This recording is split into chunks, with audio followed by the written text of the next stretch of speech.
And I think I'm live. Going live. Awesome. Excellent connection, allegedly, according to the YouTube thing here. Welcome to the first vlog Thursday. Happy GNU year, Linux GNU year 2020, year of the Linux desktop. We're taking over, man. It's going to be finally where, we replace Windows or something with it. I like saying that every year because it's amusing. I know it's not true, but it seems like a fun thing to talk about.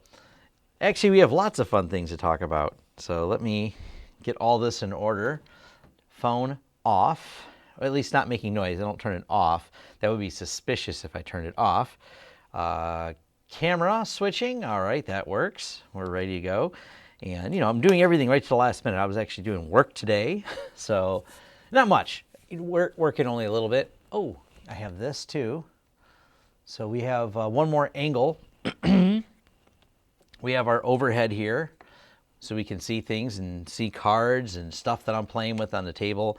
And I just chose this because people ask me to review this, but I don't know what to do for a review.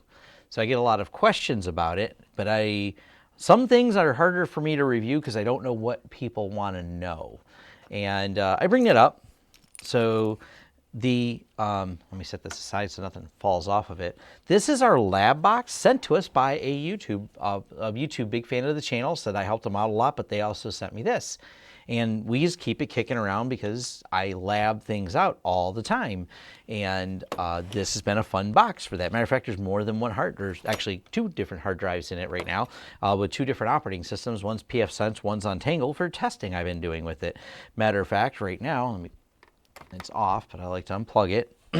We have this card in it, and this is a 10 gig, actually overhead time, 10 gig card. Look at that. It's got the 10 gig SFP ports on there. And this is another testing I was doing with 10 gig cards. I am working on, because enough people have asked me, I'm doing a 10 gig pfSense video. So I thought about just doing a quick review of the box just to say, hey, it will run FreeNAS. It's older, it's used, but they actually still go for a pretty decent price on eBay. Depending on what kind of deal you can find, I've seen these for I think around $400 from a quick eBay search. I'm sure there's deals out there, but it's hard for me to stick a price tag on something when the only availability for a product, because it's discontinued, is on eBay, but it does make a nice little server. What unit is I knew someone would ask, and let me pull it up. It's a Super Micro. I should have it here. MyCRO. It's not in my search history. Well, wait, tabs from other devices. There we go. SUPER. Oh, haha, I found it. All right, this is the exact one. So it is an Intel Atom C258. It's a Super Micro AT, what is it? A1SRI 2758F. They have weird names and nomenclatures on there, but I'll drop the link right now inside the live stream just so people have it. So, there we go. But it is Super Micro. So we have the Intel Atom C2758 system on a chip, FCPGA 128 320 watt 8-core chip in here. Pretty impressive specs. IPMI, blah, blah, blah, lots of little stuff on here. And that's all fun and dandy, but the reality is what you want to know is how many ports does it have, Tom? What about the ports? So we have, and we'll just use the overhead to show it. So we got 4, count them 4. This is the IPMI, that's why it's labeled IPMI. 4 Intel ports on here. I happen to have these 2 10 gig ports on here with another Intel card. And then we could swap it out if we wanted to. This is, you've seen this used in other videos. This is my 1 gig 4-port Intel card that also works really well with pfSense and whatnot. So I am going to do a video with these cards, but I guess maybe I'll do an intro and leave a link to what this is. It's not a current model anymore. It's discontinued. And but it still is very available on eBay, so it's maybe it's worth reviewing because there's enough home lab people asking, hey, I want to build something cheap for my home lab, but then again, it's not cheap. Technically, a pfSense SG1100 will be less expensive. It won't do 10 gig, but it's less expensive. So I don't know. Maybe is there value? You tell me. I'm not always sure what to do on some of these things. So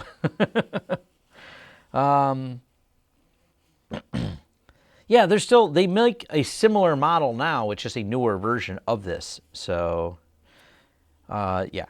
Do I splice fiber myself? Oh no, I pay someone else to splice fiber. We get so few requests for fiber, it's not really worth it for us to splice fiber. Splicing fiber, one day maybe I'll learn it, but I will tell you we get so few requests for it. Granted, we're also not advertising for it, but it's not, I don't think there's enough demand on that particular thing. We know people that do it and we just farm it out to them whenever it needs to be done. It's just been like easier for us, which is all of like a couple times a year. So could I try to compete with the people we're farming it out to and get more of that business? I don't think there's enough value add there for me to take the time to learn it. Not to mention the relationship we have with the company that does the fiber splicing. We do other work for them and they'll do fiber splicing and a few other things for us. So I like that relationship better than trying to capture the whole market. That's actually one of those things. People say, there's money on the table, Tom, you're leaving it when you don't do this, this, or this. And I'm like, at what point are you all things to, or trying to be all things to people? And that's where I just draw the line going, I don't think, for me, I don't say there's not money in fiber, but for me, there's not enough value in it.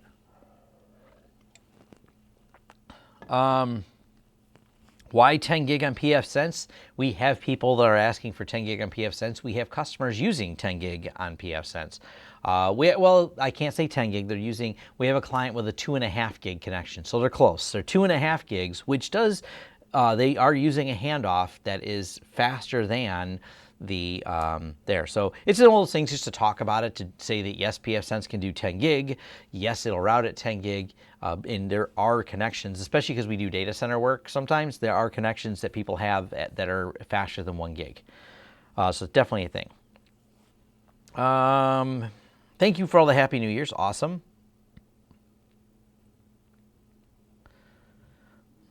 Let's see. Oh, why? Yeah. Let's see. If anyone's looking for the exact model, it's showing it's a 5018A. I dropped the link in there too, so. Or is that the case too? Because there's actually no model number on this case. I do see it sold. If you just look for the motherboard, you'll find it on eBay in this case right here, which is a super micro case that it's mounted in. But it's just like a micro ATX board. It works really well. I don't have any problems with it. It's just not in production. Got sent to us and we use it for lab and videos. So.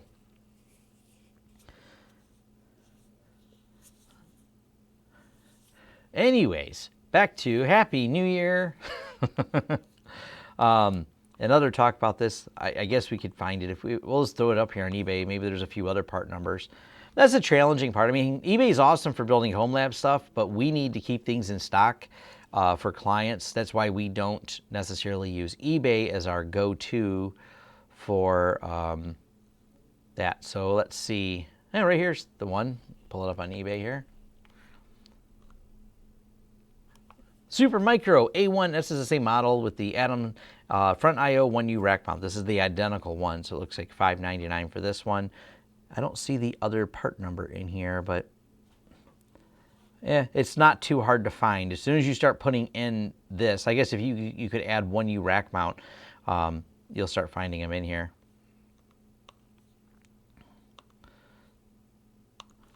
So put that part number in there one time, and we add 1U. Hey, look, there's a few people selling them. They're not cheap, though. Even the motherboard by itself, $179 used. So, yeah, they're nice. They get the job done for the lab work I do and things like that when I need something physical. Most of my stuff I do virtual because it's just way easier. So, hopefully that. Internet connection, yes. This would make also, by the way, this little Super Micro, not in this case, but this board does have 1, 2, 3, 4, 5, 6, and plus this riser, so you could put an expander in there. But this would probably build a great FreeNAS box. So I thought about testing it with some FreeNAS. I'd have to breadboard it because this case wasn't really made to hold a bunch of hard drives. So I'd kind of have to like lay some hard drives on the outside. But for testing purposes, it would make a good FreeNAS box.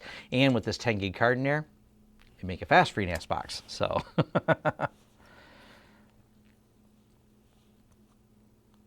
yeah, That's like Las Vegas vocalist said. The splicing tools. There's different types of splicing tools, but it's one of those things. If you want to do it, you're talking about fiber. You're talking about expensive time and effort putting into running it. You're gonna want to have the right tools to do it. So, yeah, if you want good tools, then go buy some good tools to do it.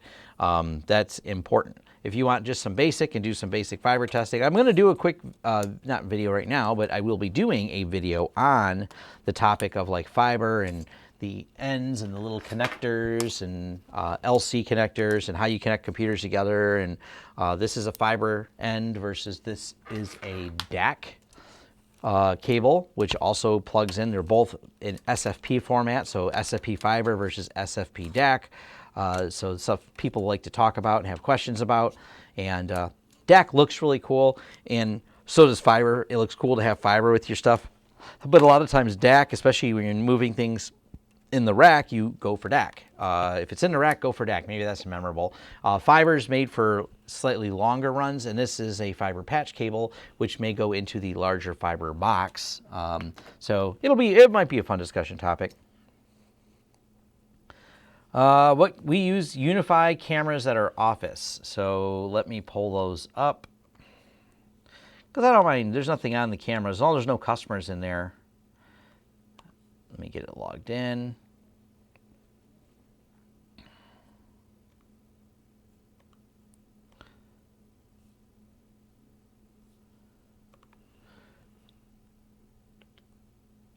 Now you're seeing what you see back there. And it's just Chromecast to a Chromecast back there. There's my Tesla cam. You can see inside my Tesla. You can see if it's charging. See, it's blue, so it's done charging. It's actually, if you looked, it's labeled Tesla Sentry Cam because that's the camera on the Tesla's got the same name. So, and my car, even though it's wrapped, looks a lot different when it's cloudy out. It's cloudy outside now, so make it full screen, get an idea of it. But yeah, these are UniFi cameras. We still use them here. They work fine. So this is the front counter. There's the scooter. I've never reviewed the scooter. I don't know if there's a need to review it. Price sheet, stuff for shipping that came in. Can anyone see what that says? Free NAS. It's a little free NAS box in there. Don't ask me about the copier, that's stupid. And then this is the front view of the parking lot. So that's the cameras and views. There's actually one more camera that's unplugged because they're moving stuff. That'll get plugged back in. They're doing stuff. It's, that happens. Whoops, not Twitter. Back to the live stream. What else we got here? I've thought about what you're paying in Azure. Do you use it? We use it. Well, I don't have anything in production on it. We just have customers using it. So Azure works. It's a nice system. I don't know what other question. Is it solid? Sure. Awesome. PF Sense and Syncing. Glad you were able to learn that. Maddox in the UK. Awesome. What do we see here? I'm just north. Okay. Or maybe, I see someone else. Never mind. I'm reading wrong conversations. So I answered the cameras. I want to buy a 40 10G switch, but it was cheaper to get DAC cables. Yes. So, will I do the UDM Pro when it's released? I guess. I don't know. Maybe if they send me one. I don't care. I mean, I don't dislike the product, but the UniFi Dream Machine, I'm getting ready to put it in at my daughter's place so she got a new apartment. I'm going to put it in probably for her so I can do more real world testing. I just don't use it at home enough. So I was like, and the same thing with the Pro, cool, but I haven't had anyone asking for it. Mostly people aren't really asking for that as a device, and it still has, still based on a slightly different, but still a USG that doesn't have quite the features I want. So there's that. It's not as in-depth as a lot of people want for firewalls. So until the USG gets better, it's not like I'm hammering out and running around installing USGs. I think they're great for home users. They're solid. They just don't have a lot of features. And my daughter in her apartment, she just needs to have internet. So I think it's excellent for that. So maybe if they send me one, I'll review it, but I'm probably not going to run out and buy a UDM Pro.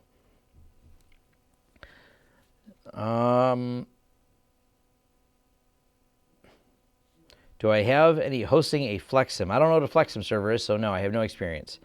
Tongue latch, I have no idea what you're talking about. Have I compared the Dream Machine Wi-Fi signal to other standalone? I'm working on maybe doing, I need to do a revised Wi-Fi comparison, because it seems like with the firmware updates, I don't know, and I have to do this because I'm saying this completely out of turn, don't take this to heart yet, that I feel though the latest firmware updates of the Nano seems to have dropped its range compared to the long range. I don't know this for sure, but the good news is I happen to have all of these devices, so we've been planning on doing a bunch of Wi-Fi testing. And my very limited subjective testing on this is the fact that my Tesla seemed to have some trouble connecting to the Nano, but I don't remember my Tesla having trouble connecting to the APLR.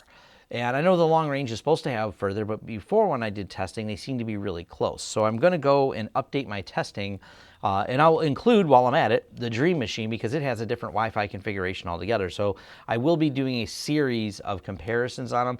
But one of the most aggravating things I've run into is when I'm doing Wi-Fi. Wi-Fi is really, really hard to test, because one of the weirdest things we noticed is we had my laptop on the table and the Wi-Fi on the table, and we were getting a reading. Someone, not between the Wi-Fi, because they were both on the table, someone standing in the other room changed the Wi-Fi signal, and I thought it was a fluke. Then we turned out if we had them move around, the Wi-Fi signal moved around with them, even though they're not in between the line of sight of the laptop and the Wi-Fi. So it's really hard to get subjectively good answers on Wi-Fi. Therefore, we'll do the repeatable tests as best possible by lining them up directly next to each other, putting a little X, putting them in the middle of said X, and trying each device, and then trying making sure the other one is turned off when we try the next one, so on and so forth, to eliminate interference. But I have a feeling if we did the test 3 times with 3 devices, we'll end up with 3 numbers. So, yeah.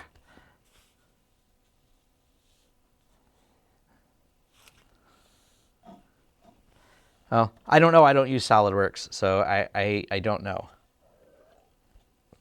So Flex License Manager, I assume is what that is. I don't know. It runs on Windows. There's licensing servers we have for clients that use CAD. That is, I don't know what they really, I don't know a lot about them. They're just software that runs in a Windows server. So, and it hands out licenses on site for the clients, my engineering clients. I've seen the software. I don't know much about it. It sets up and works and hands out licenses. That's all I can really tell you about it.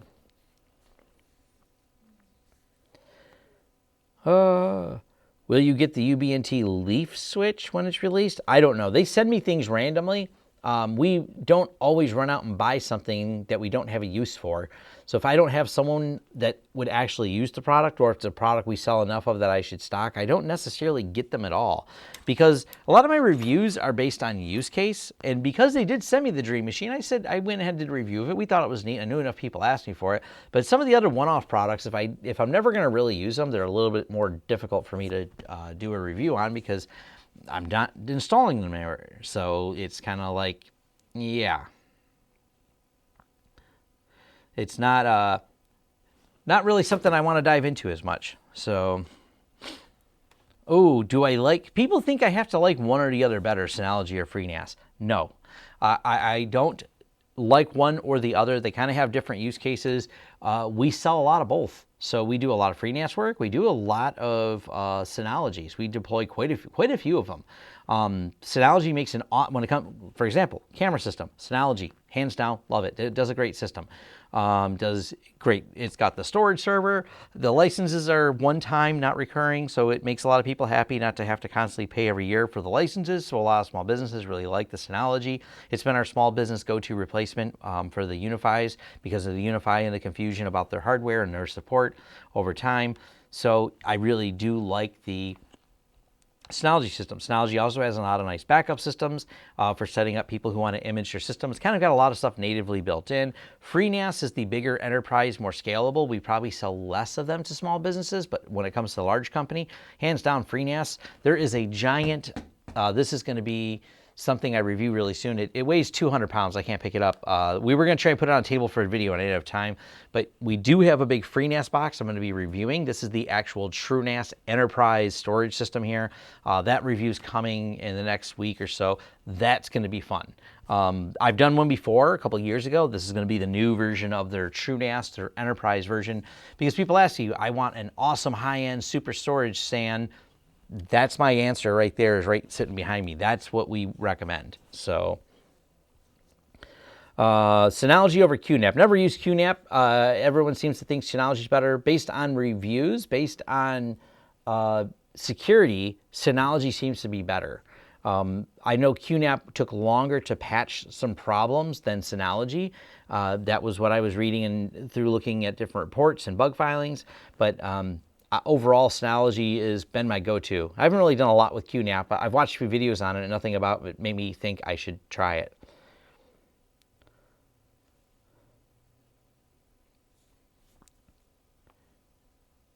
Nope, I don't use Synology Active Directory. So that's just one of those things. I don't care for the Active Directory unless it's a Windows one, because I just don't like supporting the issues with it. I don't like selling clients a kind of works. It saves you a few dollars because they end up spending it in tech support every time they have an application that doesn't run with something properly in a pseudo Active Directory. I did this a couple of videos and I was like, yeah, you know, you got to be careful when you think you're saving your clients money, unless you plan to support whatever cost-saving measures for free, you didn't save them money. If they end up with a bunch of tech support problems because of it and you end up billing them for said tech support, did you really save them any money? So such as that. What model is this? I remembered and it's not written on the box. Hold on. It probably is written on this paperwork. Oh, this is the delivery. I will have that information. It is one of their TrueNAS high-end with flash array, 40 gig connection, I think. I don't have every detail. Oh, you'll get it when you get the video, honestly, because I don't have time to open it. I think it's an iX10. So, so yeah, that's the thing. So, hey, Happy New Year from Sydney. You guys, yeah, stuff's on fire there, yo. That's all I know. I know that's a thing over in Sydney. You guys are making me, I'm trying to remember what model this is. So I know if I look at their website, I'll know. Let's pull up their site so we can actually talk about it more intelligently. It's fair. This should be rack mount servers. Nope, not these ones. There we go. I feel as though this is this should be a TrueNAS X10 or M40. Now I can't remember which one they sent me. Oh, I think because it had the 40 gig option, so it must be an M40. Yeah, I'm going to be, this is here for review. That's why I don't remember. It's not like I don't remember what I ordered. I didn't order it. These are among the people I talk to a lot. So I've had some wonderful conversations, and I even have an interview with like the head of engineering that's on YouTube with the FreeNAS people. I love their product. I like the BSD system it's based on. And through our conversation, they wanted to send me, they are the ones who sent me one for review last time, and they're sending me one for review. Now, so you have an idea of how it works. When I say I'm a TrueNAS reseller, we don't usually have the device passing through here. It goes direct to client. We broker the deal. We do the configuration. We help with integration to their network. But frequently, like when we install it at different clients, it doesn't ever come here and go there. A lot of that work is consulting work that gets directly shipped to the client and everything else, and we're doing the brokering of the deal, and then they are getting support from the TrueNAS company, like for any hard drives. So that's why it goes direct. And so that's why I don't necessarily have that many that come here for review, but they know they wanted to send me one of their new units and everything else. There's actually going to be some fun digging into all the details about it.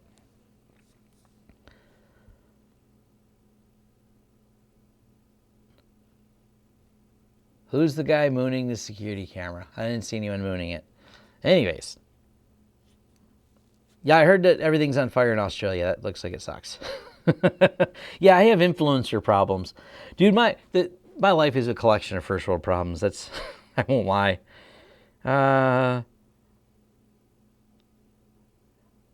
What kind of cable do you use in buildings? Cat 6, but I don't know what more things you're asking. UTP, yes. I mean, it depends on what we're doing. Mostly it's going to be Cat 6, Cat 6A, and it's going to be riser in the walls and plenum in the ceiling where required. So hopefully that cleared that up. Should I really run bare metal, or is it okay to run an XCP-NG, just got an R710? You absolutely want to have FreeNAS talking bare metal to the hard drive. You can, if you want, virtualize the operating system. That's not a big deal, and I'm going to, matter of fact, if you follow me on Twitter, me and Craft Computing, if you don't know who he is, let me find that message over here and pull it up. We were talking about this. I said we should do a video on this particular topic. Where did it go? Where did it go? There we go. So Craft Computing, many of you are probably familiar with this channel. Me and him were talking, so we want to do a video. He's going to virtualize pfSense using Proxmox and pass through the hard drives. I'm going to do it with virtualizing FreeNAS, but passing through the hard drives and doing it inside of XCP-NG. And we'll talk about the fun and follies that come with doing that. So it's kind of fun. What you do is you take the drives and you create each drive as a direct pass-through in XCP-NG. It's completely possible to do. And when you do that, you end up with the operating system part being the only virtualized part, which is perfectly fine. Now you can virtualize it, and you're kind of double using the hardware at that point. You're taking the hardware you already have, especially if you're home labbing. I think this is a recommended way I would do it. For my business clients, I don't virtualize the FreeNAS. You just load the FreeNAS bare metal. It's usually a separate dedicated storage server.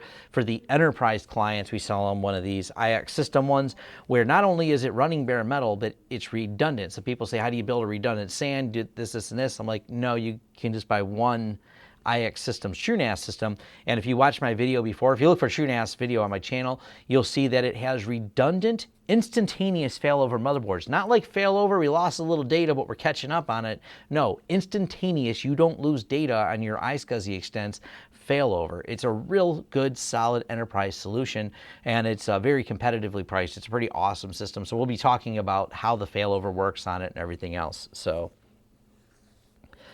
And William Daughtery, sorry I didn't forget about you. Thank you very much for the donation. See, what do you use for reading and modifying PDF documents in Linux? Having trouble finding something good? Yeah, me too. I don't know of anything good in Linux. I so rarely ever have to modify a PDF document that it's not really been an issue for me. But I have a Windows VM to solve that. I forget which Adobe program. And I don't even have it myself. One of my staff has it because he's the one that usually does that stuff. So I don't have any solutions for you when it comes to editing PDFs in Linux. It just doesn't come up much for us to ever have to do that. It's pretty rare. Matter of fact, I can think of only a couple times in 2019, all of 2019, I think it was 2 or 3 times I asked him to do something for me. I generally just have people send me over contracts, and then I tell them that contract looks like it needs page 32 changed. Please change page 32 and make it say this, and I email it back to the person. That's been my go-to solution rather than edit the document. And you have to tell them about the edits when we're doing contract stuff anyways. So hopefully that helps there. But yeah, I don't have any easy solution for that. Let's see. Let's keep scrolling down here. Make sure I'm catching up all the. What ports need be open to communicate? I don't know what your question is, Frank.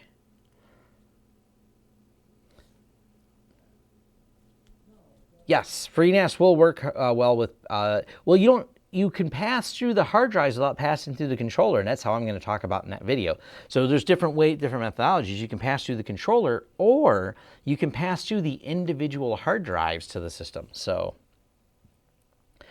William Daughtery says Drobo is a good NAS system. I think Drobo was pretty cool. The Drobo system I thought was cool when it came out. I've heard good things about them. I think my cousin uses it for her YouTube channel, but yeah. Someone says, how do you back up Office 365? I have a video coming on that, but a short answer is the MSP 360 Cloudberry Labs product has a great tool for backing up Office 365. It also backs up G Suite.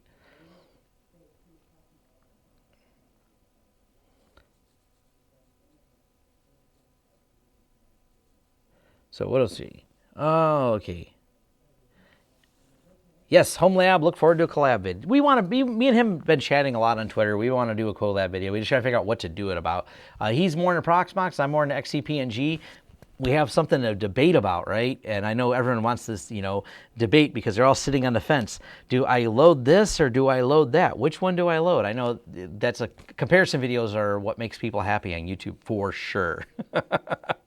I should do more comparison videos because when I'm looking back at analytics of which videos get reviews, anytime I compare 2 things or 4 things or any amount of things together that are a similar category, those videos always get a lot of views. And I guess it makes sense. People want to watch one video that compares the 2 things that you're trying to make a decision on. So it makes sense, yeah. Drobo didn't age well. I've heard things about him, but yeah. I agree. Linus is a huge fan of Unraid. He is. I'm more of an open source person. Unraid is mostly open source with some license fees. It's not using, I don't think Unraid uses ZFS. Therefore, I'm not interested. When it comes to my own storage, ZFS is my preference. I know someone's going, but Tom, Synology doesn't use ZFS. Yeah, but Synology makes really reasonably priced and expensive boxes. If I'm going to build it myself, then I'm going to go FreeNAS. If I'm going to buy a box that's complete with 4 drives in it, I'm going to get a Synology for pretty cheap that I can put in and has those features that a client wants, usually a couple cameras and some file storage. So, yeah. Synology does have an Office 365 backup as well. You're not wrong. They do have that. I've never tested it, but they do have that.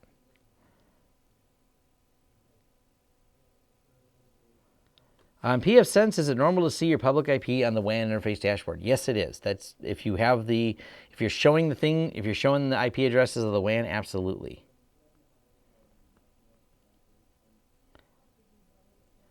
Someone says they are Peter North, the old porn star. That's interesting. If that's true, I don't think it's true.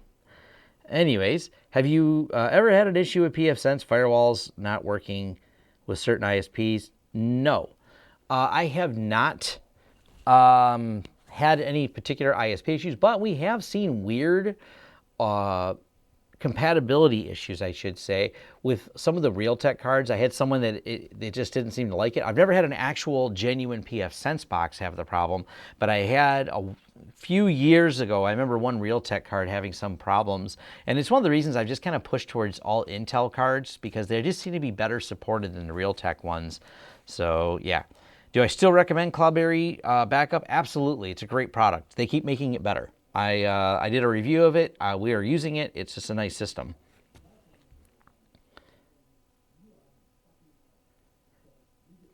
I have not tried active backup in Linux, but yeah. I've never used NTOP PNG Edge IDS, so I have no thoughts on it. I use, for my IDS systems, it's still Suricata.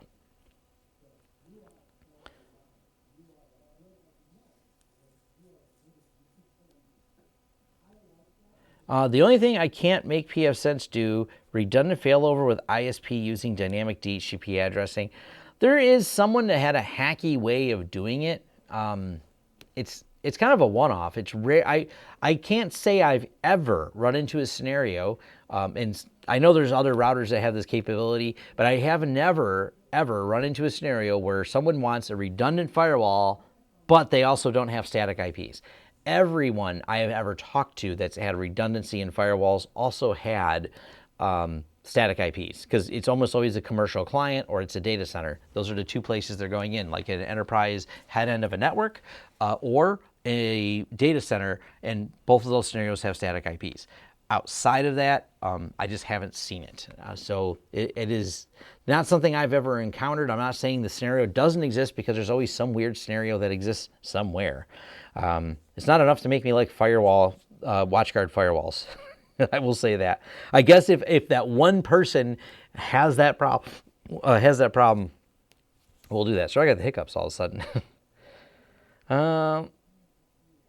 Any recommendation for consumer hardware to build? I mean, go hunt down something on eBay. If you're just looking for consumer hardware, hunt down something cheap on eBay.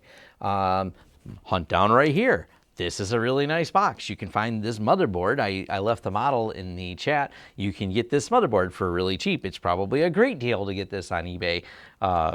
If you find one. So there's plenty of them out there. You look for an Intel-based Supermicro board with Intel-based network cards on it. There you go. That combination is going to work really well for you for most anything, whether you want to build it with Untangle, build it with pfSense, either one of those, you're going to find that an Intel-based setup work. Matter of fact, the one we built for Xavier, I did a video on using one of these cards right here. This card is like, I don't know, $40 or so, and stick this in really any Intel. You could probably, actually, matter of fact, it would probably work fine with an AMD machine, but you pop this 4-port card in here and away you go. You have something that's pretty fast. So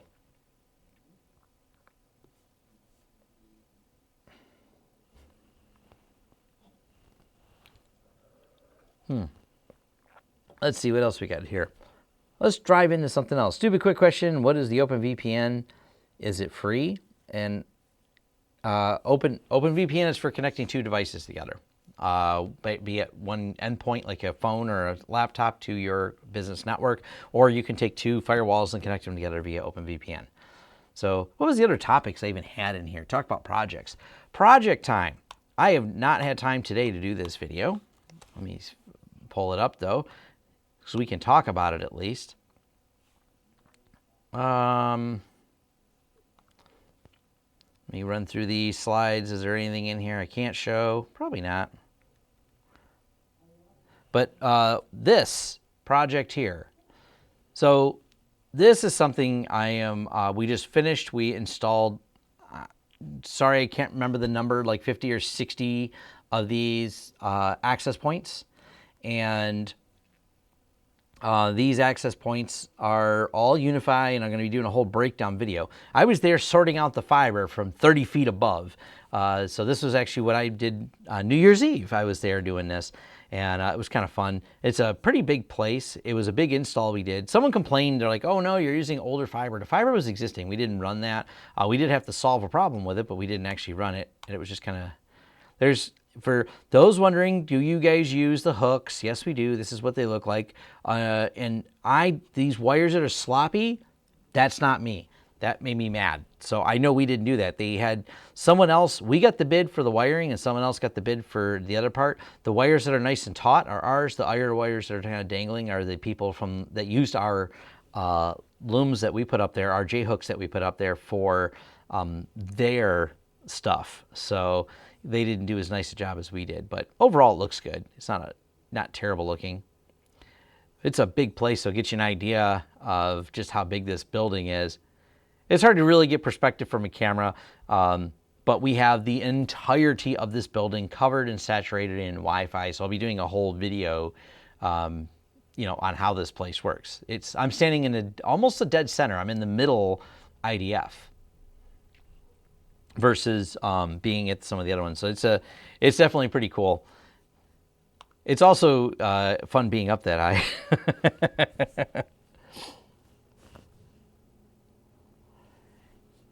You can use, well, this is where I'm confused. You can use it, but it's not native to Unraid. So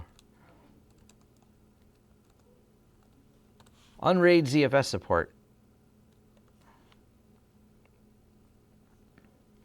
Isn't it like a plugin or something? I was always confused looking at their website, which I'm pulling up on there. If people talk about using it, but my problem with Unraid is if I have to hack together a solution, Unraid and ZFS software setup. So let's see. I don't use it enough to know. And when you come up with Unraid, it doesn't go directly to their website. There we go. Product.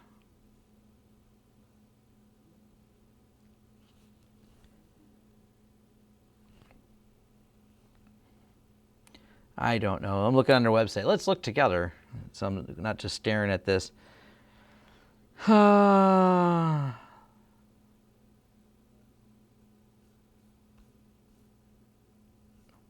don't. Pricing.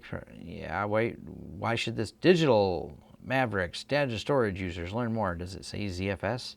Do I got to go to the documentation, I guess? View the docs. Docker applications storage management. ZFS.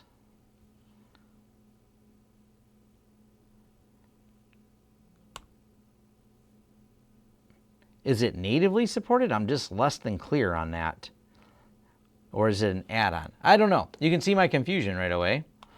It's so yeah, it's a ZFS. So yeah, I don't think. See, that's my problem. Why would I go with something like partially supported? That's not the. I don't know. If I'm going to trust all of my data somewhere, wouldn't I want someone who's, one, contributed dramatically to the ZFS code base, which is the FreeNAS team. Matter of fact, the current project engineer is was the guy who ran, I think it's the one of the BSD distributions. It's in my video. He was previously head of that. ZFS has been the lifeblood, and by the way, the only file system they support. So they've been ZFS for a long time, ZFS only for a long time. It did have support in the earlier versions of FreeNAS for something else, and they have all the replication features. So I trust I have a lot of data, and I do back it up, but I also want to be able to trust it so I don't have to worry about restoring it as much. So I kind of go native FreeNAS. So back to, I haven't found that compelling killer feature about Unraid that makes me go, I want to have it. Now, maybe for home users, it may be a better solution. Linus likes it because he targets more towards the home users, and they like to do all those pass-through things, and Unraid seems to have better pass-through support than, well, most any other operating system in that same similar category. So Unraid does seem to have that niche nailed down. And it's awesome. If you have that as your use case, go Unraid. I'm not saying not to use it. I'm just saying why I don't have a use case for it. I don't game. I'm a RAID server.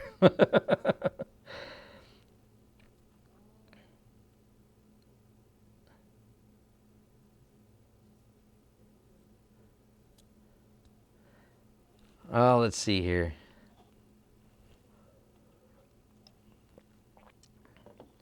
The card mostly just shows up when you add cards in FreeNAS. That's probably a fair question. I don't think I've done too many reconfigure network videos, but for the most part, FreeNAS detects them, and as you pop cards in, they just start showing up inside of FreeNAS. Linus is not as transparent about all of his background. I mean, he does say he does follow the proper disclosure rules about what he is paid or endorsed for. I imagine Unraid does a bunch of cool stuff with him. I mean, he says when he gets free stuff, so I'm sure he gets some not necessarily kickbacks, but that. I don't know, does he have an affiliate link for Unraid? Or I don't even know how much Unraid costs. I know it's not free. So let's look at their product pricing. I know you get a trial. What does the price cost? So your basic is $59 for up to 6 devices, $89 for 12 devices, upgrade to Pro. Are these recurring? Purchase an Unraid OS registration key after you download and install software for your server, blah, blah, blah. I have a real problem though, because think about this. If something happens to the company, maybe their business model doesn't support it, and you can't get a registration server to link up again, now I can't use my RAID box because your registration server doesn't link and my registration expired or whatever. A lot more companies are looking at that going, what's a security risk? What is the impact to business? Not security necessarily, but what is the business risk of having something that's tied to a licensing server, not a support server? I don't mind buying support contracts. And this is where open source is really starting to dominate even more and more, because they realize we can buy support, but that's separate from the product not working. I may not be able to get help with the product, but the product won't turn off if their licensing server has a problem. And Microsoft is big enough that a lot of people just kind of go with them, and they're not worried about Microsoft doing it. But these smaller companies, as they've gone out of business, it's been really scary for businesses that are really based on a lot.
Check 1 2 1 2.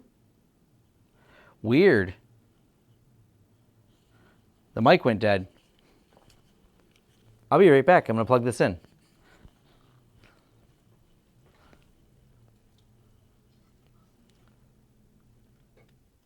Plugging in different microphones. So if you're wearing headphones, take them off. I gave you fair warning. It's about to pop.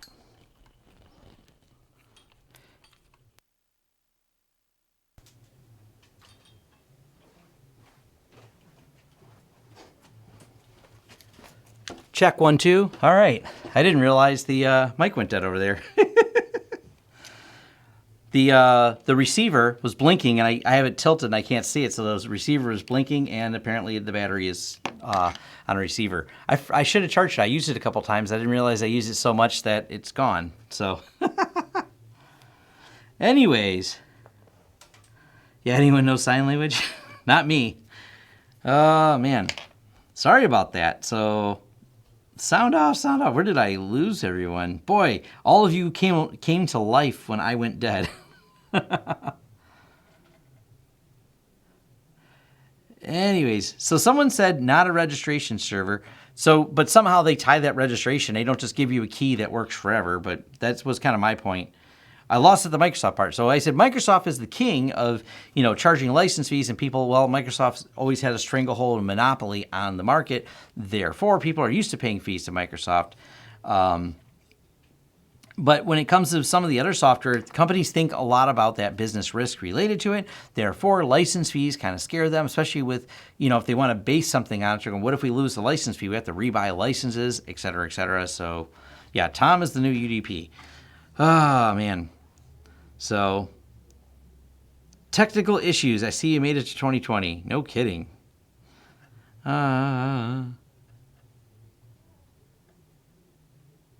Yeah, so I don't know. I'm not, smash the like button while you guys are coming back to life here.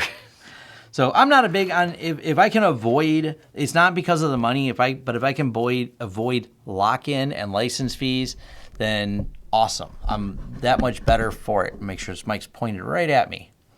Hopefully that helps.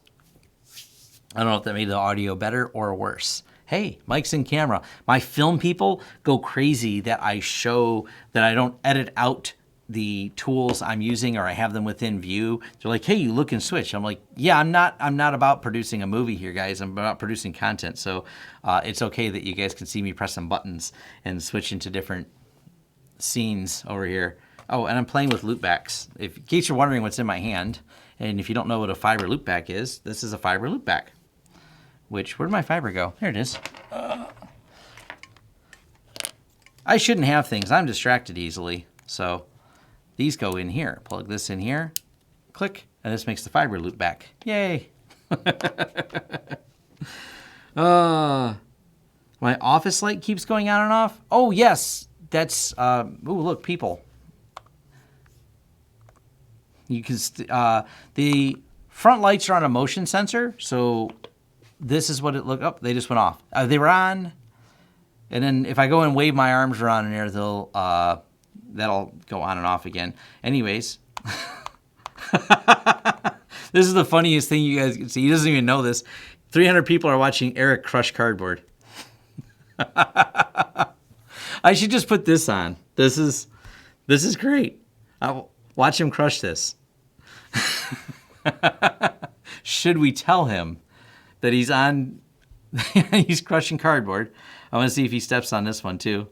He's trying to figure out what he did with his pocket knife. He's like, I got to cut that. Let's just turn my channel into Eric Crushes Cardboard. I got to read the comments now. Sorry, guys.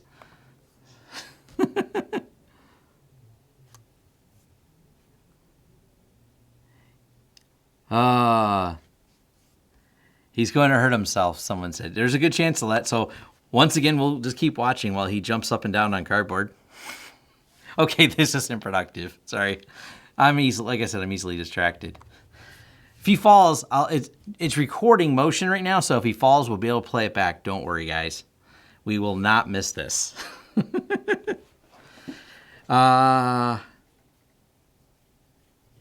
So, I know sign language. Well, that's cool.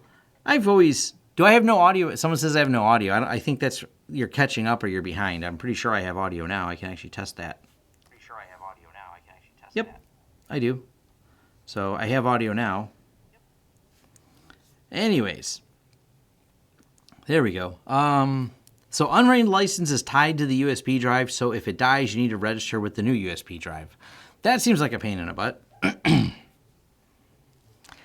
Read lips, there we go. Give words of encouragement with whip and authority all the time. Yeah, if he hits the Tesla, that'll be a fun video. Not. See, oh, he's gone now. Oh, he's back. Here. He found the razor so he can cut more boxes. I'm amused by things. Anyway, sorry. What's my experience with pfSense NAT reflection? pfSense NAT reflections, they work great. How's that? So that's I don't know what kind of question that is. It works. Project wise, let me think here. What else? I'm not out of topics. I'm just trying to think of which ones we wanted to cover in here. Firewalls. We kind of talked about this box here. I talked about at the beginning of the channel, so I'm not going to cover it again. Maybe I will. I think people want me to do some basic review of this, so maybe I'll do a quick 5-minute video on there. Yeah, well, see, we're still talking about Unraid licensing. This is why licensing's so bad. It's so complicated to figure out. So do we start with a trial, sign in, you download the license? How does this work? Instructions, manual, Unraid.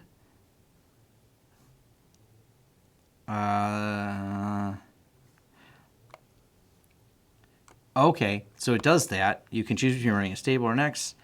This tool is an open source program digitally signed by Lime Technology. Download, choose between running a stable or Next release. Customize your network configuration prior. Boot EFI. If you prefer this tool, it's an open source one.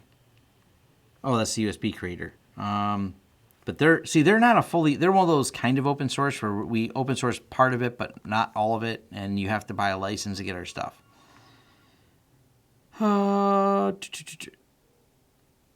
Trial keys, product keys. Yeah, I don't know. So I'm confused. Like how are we spending this much time on their site staring at this and their license is not stated on here in a clear way. Purchase Unraid registration key after you download and install software to your server. How long does the license key last? Registration keys are purchased with Unraid with your server. Go to Tools Registration page. Okay. Attach storage, no more devices. Unraid 30 storage devices in parity, protect up to 20 days. Non-storage devices, GPU, do not count against the limit of supported devices. Unraid OS is only supported from the boot USB flash drive storage. Other boot devices, SD, are not supported at this time. Are eligible to run a new release of Unraid, so they don't charge you for upgrades. That's good. USB fuels to boot. Key to new USB flash drive, and subsequently once per year. Up to once per year. Don't have 2 USB boot drives fail, or apparently they won't do it. Please do not use Comcast email address to purchase a license key. I actually think that's pretty funny. So all sales are final, no refunds. There. Well, I have less reason to use Unraid than when we first started, so. They are a lifetime. Okay.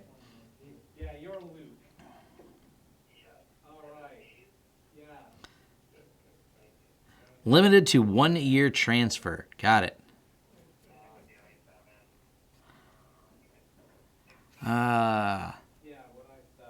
Yeah, I don't know. Like I said, I'm not likely to do an Unraid anytime soon. I have no interest in it. I don't have a use case for it. I'm sure a lot of people do. And Linus, and there's another person. He's got a bunch of Unraid videos. I don't remember his name, but if you search Unraid, he's one of the few people that come up that has a bunch of Unraid videos. And of course, Bite My Bits has I know I've seen a few of his videos come up on Unraid. So, yeah, that's there's plenty of enough other people doing Unraid that I have no interest in doing it because I don't use it. So I would be a horrible person at reviewing it. Yeah, Level 1 Text does some Unraid as well. So like I said, there's enough other YouTube people doing it that I'm sure you can get your fix for Unraid and things like that. So I'm the one YouTuber that'll skip doing it. I don't know that Cloud Print is all that useful. I think they didn't get a lot of adoption on it to make it that useful. That was the problem, is getting all this stuff supported. Space Invader 1, that is right. He's the other Unraid person. He has a lot of Unraid videos, if I'm not mistaken. I watched a couple of them because I wanted to learn enough about it to know intelligently speak about what it is, but I also shrugged my shoulders at the end of them going, I don't know why I would use this. So, nonetheless.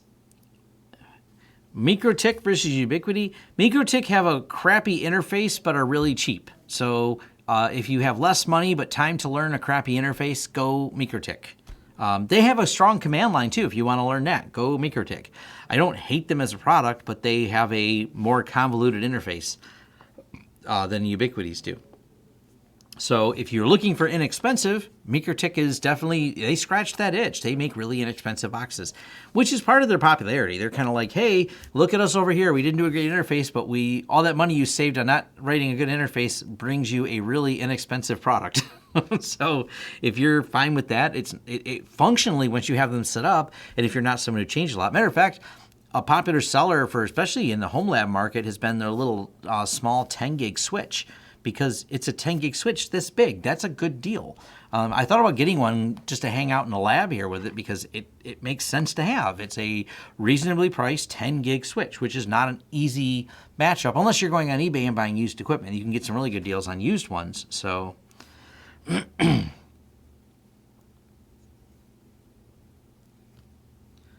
don't think anyone has as many PF. Thank you for the kind compliment, but I don't think anyone has as many PF Sense videos as I do. But that's life. That's made me good friends with I've become friends with the PF Sense people. I chat with some of their engineers. They're great people there. So, they really work hard on a product. MikroTik because you're poor is a great reason to use MikroTik. Yeah, they're 10, like I said, they're 4-port 10 gig switch. That's a killer deal. I don't know anyone that's really got that price. So, and if you want to learn any of these other things like PF Sense and stuff like that, is or like MikroTik or some of the command line stuff, it's something good to learn. I don't do a ton of it on my channel, but it is good to learn. Is PF Sense CLI? No, PF Sense has a UI. It's UI, not CLI. As much as I'm a fan of CLI, if you're looking for something, you can look at Viata if you're looking for a complete command line driven OS. I have no interest in OpenSense. Everyone asks me about it. I don't have a use case for it. It doesn't compel me. There's nothing it does that PF Sense doesn't do that makes me want it. So it seems to have a lot more updates, so that's obviously a scary thought. So I don't have time to do more updates. It has more plugins, so it's probably more fun if you like a lot of plugins, you want to play with things. But I don't. So it's something I don't really have a use case for. Yes. FreeNAS and XCPNG, when I get to it. I don't have a time frame for it just yet. I like PF Sense over WatchGuard. They have a lot of features packed into MikroTik, but yeah, it's just a matter of learning the interface on there. Yes, Cisco Catalyst have the web GUIs. The newer ones do.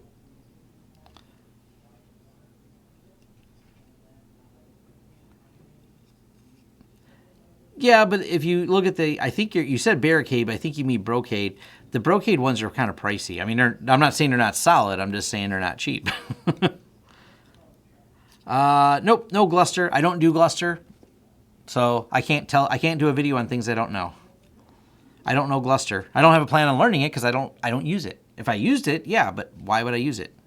What would, if I had, it's like someone asked me to do a Kubernetes video. I'm like, I don't use Kubernetes, so I can't teach you Kubernetes because I don't use it myself.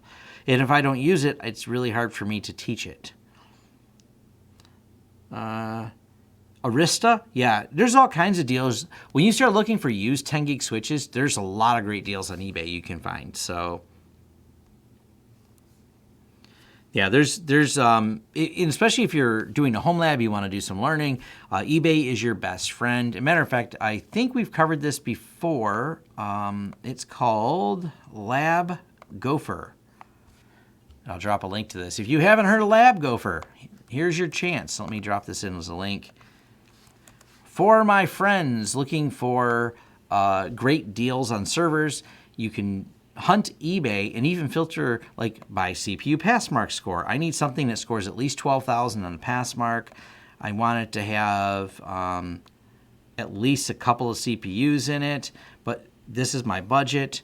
What kind of storage? You can start modifying all these things. Maybe we want a minimum of 128 gigs of RAM. And what this does is, we'll list things by buy it nows. You can start seeing really in finding these deals on like, hey, here's an R720.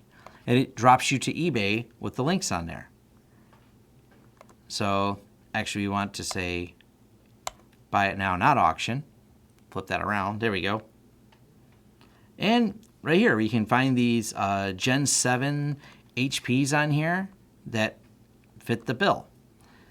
So if you haven't used Lab Gopher, man, if you're trying to hunt deals to find stuff, building out your home lab and things like that, this is a great site to do it. I've always thought this was pretty cool to be able to find it. I don't know if they have a companion site to find, what do you call it, switches. But the switches are usually a little bit more specific. But yeah, Lab Gopher, definitely an awesome site for being able to hunt down hardware when you're trying to build out your home lab. So, whoop, where's the live stream at? There we go.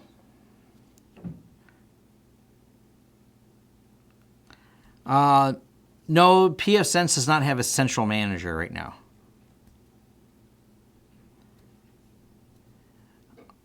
I don't know if we may not get into opening a SOC. I don't know if that's what we plan to do. I don't know if that's on my vision path of what I want to do. Save money out the window. There you go. Yeah, you can find all kinds, like I said, you can find all kinds of great deals on Lab Gopher for things like that. Definitely some great stuff. What else are we going to talk about? I think I may be like running towards the end. I've gone for about an hour. Is there any final questions you guys have for this video? What else do we want to talk about? AMD and FreeNAS? I don't know. I don't do much testing with it. I just don't, because I don't know where the support for the Ryzens is in BSD. I've not spent time researching it. Head over to Will It FreeNAS. And I always remind people about this. If we go Will It FreeNAS, and the Will It FreeNAS community discussion forums. I bring this up a lot. This is where you can search for AMD builds and hardware guides.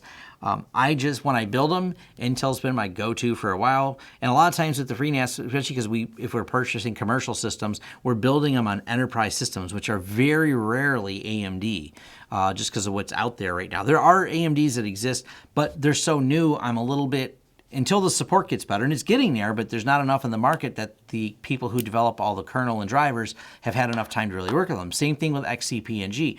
If you want to run XCP-NG in AMD, yes, it will run. If you want to run it on Ryzen, go into forums, type in Ryzen, and you'll start finding that there are things that may have to be done. So if we go to XCP-NG forum, and we go over here, and we type in ZEN, there are people who have built Ryzen systems with EPYC processors. Read through all the little things that they've been working through. So they've been fixing a lot of little things in here, but this is where installation error, and let's just walk through it right here, because this is a Ryzen installation, Ryzen 5 1600. Let me think. Limit DOM 0 to 2 gig installation and boot issue. There are options for above 4 gig decoding, but it seems to only work with non-CSM Windows UEFI boot mode. You can kind of see that there's errors with it right away. You may see the same things in there. So I really recommend, because I know there's bugs with it on some of these, I usually just build them Intels. I know the Ryzens are so new, it's going to take time for them to catch up. The same thing with like your commercial line, the EPYC line of processors, which I think are awesome. I think they're epic, but it takes time before all these drivers get out there and work really use. So AV endpoint is Sentinel-1. You want to hear my startup story? It's not that interesting. I don't know. I think I did it. I'm gonna look. Maybe I'll do a 17 years in business video. How did I get here? How did I wander into this? I used to work in corporate America. Actually, 2020 marks 25 years of me working in technology. My first actual paid tech gig was 1995, working for a small computer store. So there's they don't call them Epic for nothing.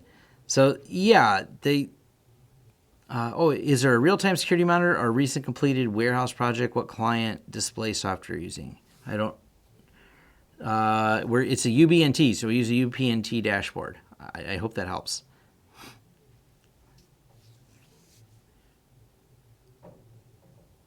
What are your thoughts on a UDM Pro versus pfSense for home user? I like pfSense, but it all depends. My daughter's going to have a UniFi Dream Machine because she just needs internet in her apartment that she got. So she'll get a UniFi because my daughter doesn't use anything but the internet. She's going to watch some Netflix and she plays a lot of games.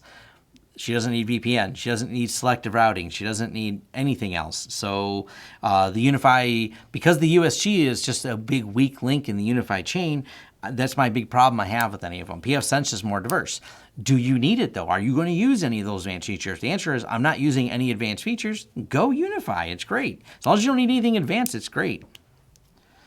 I get my Sentinel-1 licenses from SolarWinds. I will be, and Eric, I know you on Facebook too, Eric. I will be doing some review videos on Sentinel-1. That's on my to-do list sometime first quarter, maybe second quarter of this year. We try to be thorough, but we're doing the migration.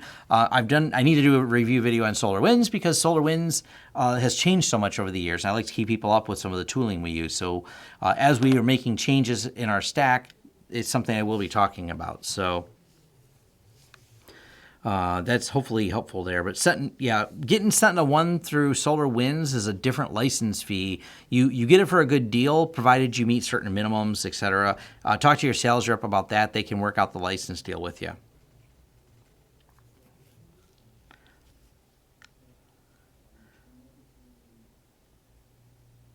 Do you disable hyperthreading on pfSense systems? No. Why would I do that? I don't know why I would do that. So yeah, I'm not going to use a Dream Machine. My daughter's getting a Dream Machine. She's going to use it. That way I can actually follow up and review on it and say, hey, how's your Wi-Fi? And my daughter can answer that question. So that's, it's not being used. Matter of fact, it's in that box right there behind me. It's completely sitting there. I feel bad. It needs to be used. We've tested it here a bunch of times, but it's not going to really do it. It's not going to be used enough here to give you a really good subjective review. Hey, thanks, Eric. Yeah,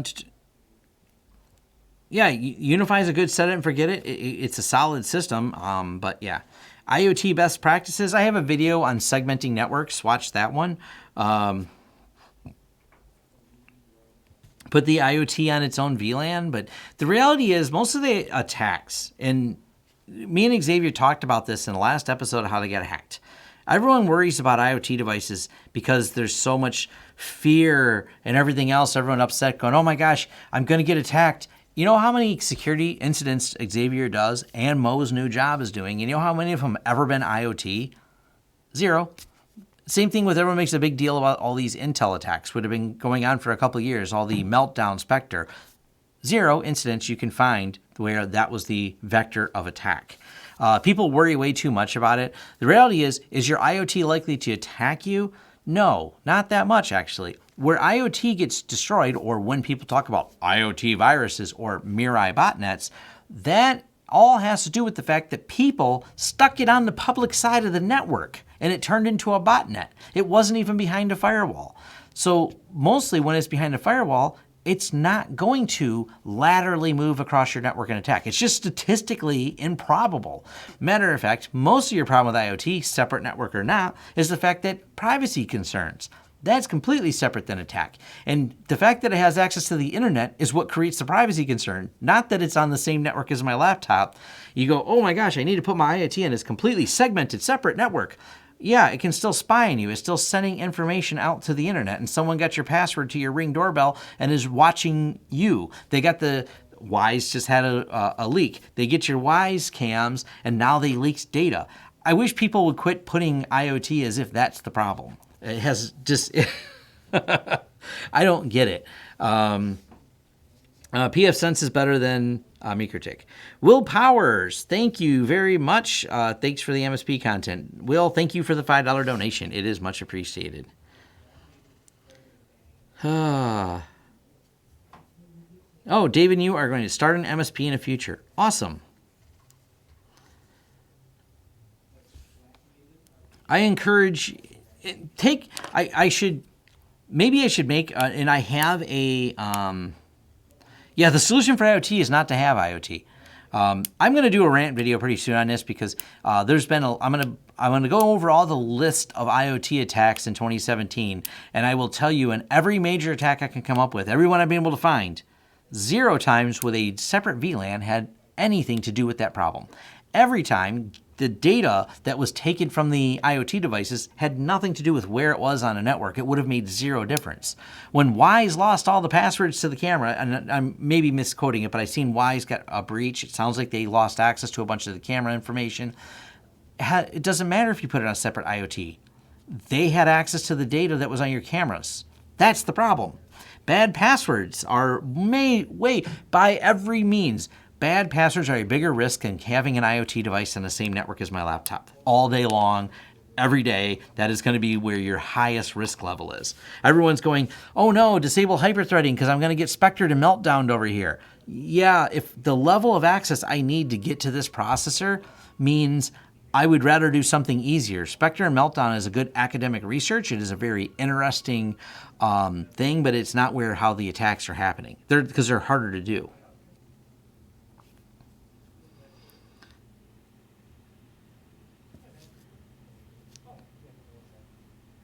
My problem with, I mentioned this last week and I haven't come up with a solution yet. If I do something like give you, because the only way to do HA proxy video is in Let's Encrypt is going to be to show my public IP address. The problem is I've had friends who've done this and they've gotten DDoSed for people finding out because someone thinks they're funny and shuts it down. So if I do a video on it and it has a public IP address and it's something we use like our office address, then someone goes, hey, look, I know Tom's office address, and just sends a bunch of data to it and DDoSes. Then it's just annoying and we have to swap out IP addresses and repoint DNS and et cetera, and makes me, it can be just a headache. DDoSing happens a lot. There's so many angry people that they disagree with me on videos or whatever that I've had to ban over time. Eventually, one of these people will just get mad enough to DDoS me by me disclosing public IP address. So that's one reason I haven't done it. You can't really just blur it out. That would take me like an hour extra of editing every time I scroll the screen, blurring an IP address. Also, to do Let's Encrypt, I need to share out or go through. You'll see a bunch of DNS names, which you'll reverse into the IP addresses, meaning you'll know the IP address. So I'm going to order a second internet connection for here, or what I might end up doing is getting an IP address temporarily, doing it somewhere else. Like I could do it at my friend's, use their IP address, but when I plug in my PF Sense to do it, and then swap it back to their device. And when you change MAC addresses using Wide Open West cable, you get a new IP. So you'll be DDoSing someone else's IP, and it won't be my problem. Yeah, I could spin up a Linode server, then I got to set up things about it, so that happens too. I could load PF Sense in the cloud. It's been on my to-do list. I could spin it up in Azure, and I might do that. I think Azure has native PF Sense support, so I might do that too. Yeah, DDoS Starbucks. Good luck. Yeah, it does work really well. Nginx with Let's Encrypt. I want to do a video on it because it's a great solution. It works really well. If you want HA proxy, Let's Encrypt, and that whole system. It's not actually Nginx. I said that. I mistakenly said that. The HA proxy is kind of a separate system inside of PF Sense, but HA proxy plus Let's Encrypt is awesome. Yeah, not all LT hotspots offer you non-NAT. A lot of them NAT things, therefore it won't work. So that's a different problem. So yeah, there's ones that do and there's ones that don't. The ones I have don't. So that's is what it is.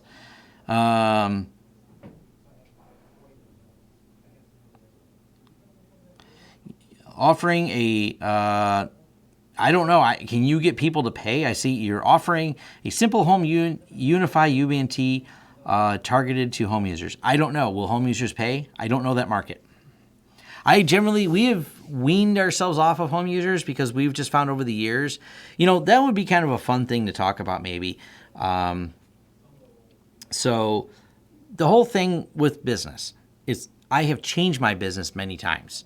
And my business is not the same as when I started in 2003. So I say 17 years in business. And I have legally owned this entity as it is, but we always are shifting what we're doing. For those of you that don't know, I started out doing commercial support, which I still do today. So that part of the business is the same from 2003 to 2020. 17 years later, I still do commercial support.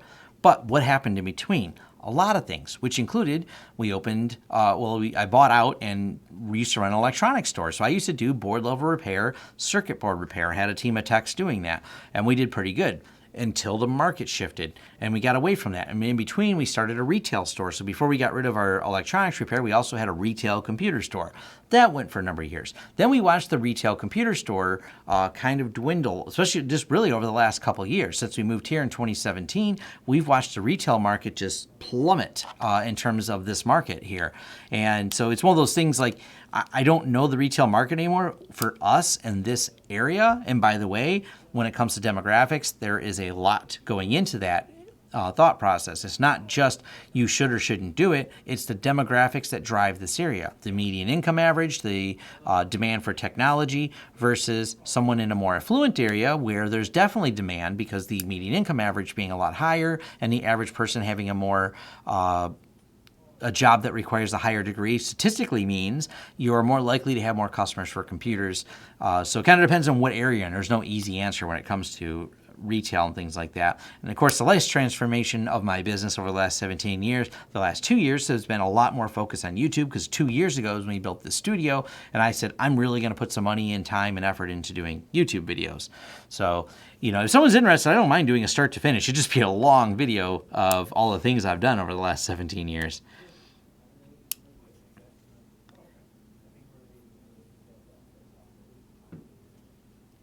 Let's see.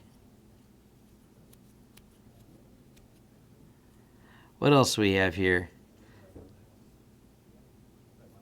I mean, you can persuade the home users of the benefit. Home users just want stuff to work, which is pretty basic. I just want to watch my Netflix show, and I don't want my Wi-Fi to drop out. Are they willing to pay you a monthly fee for that?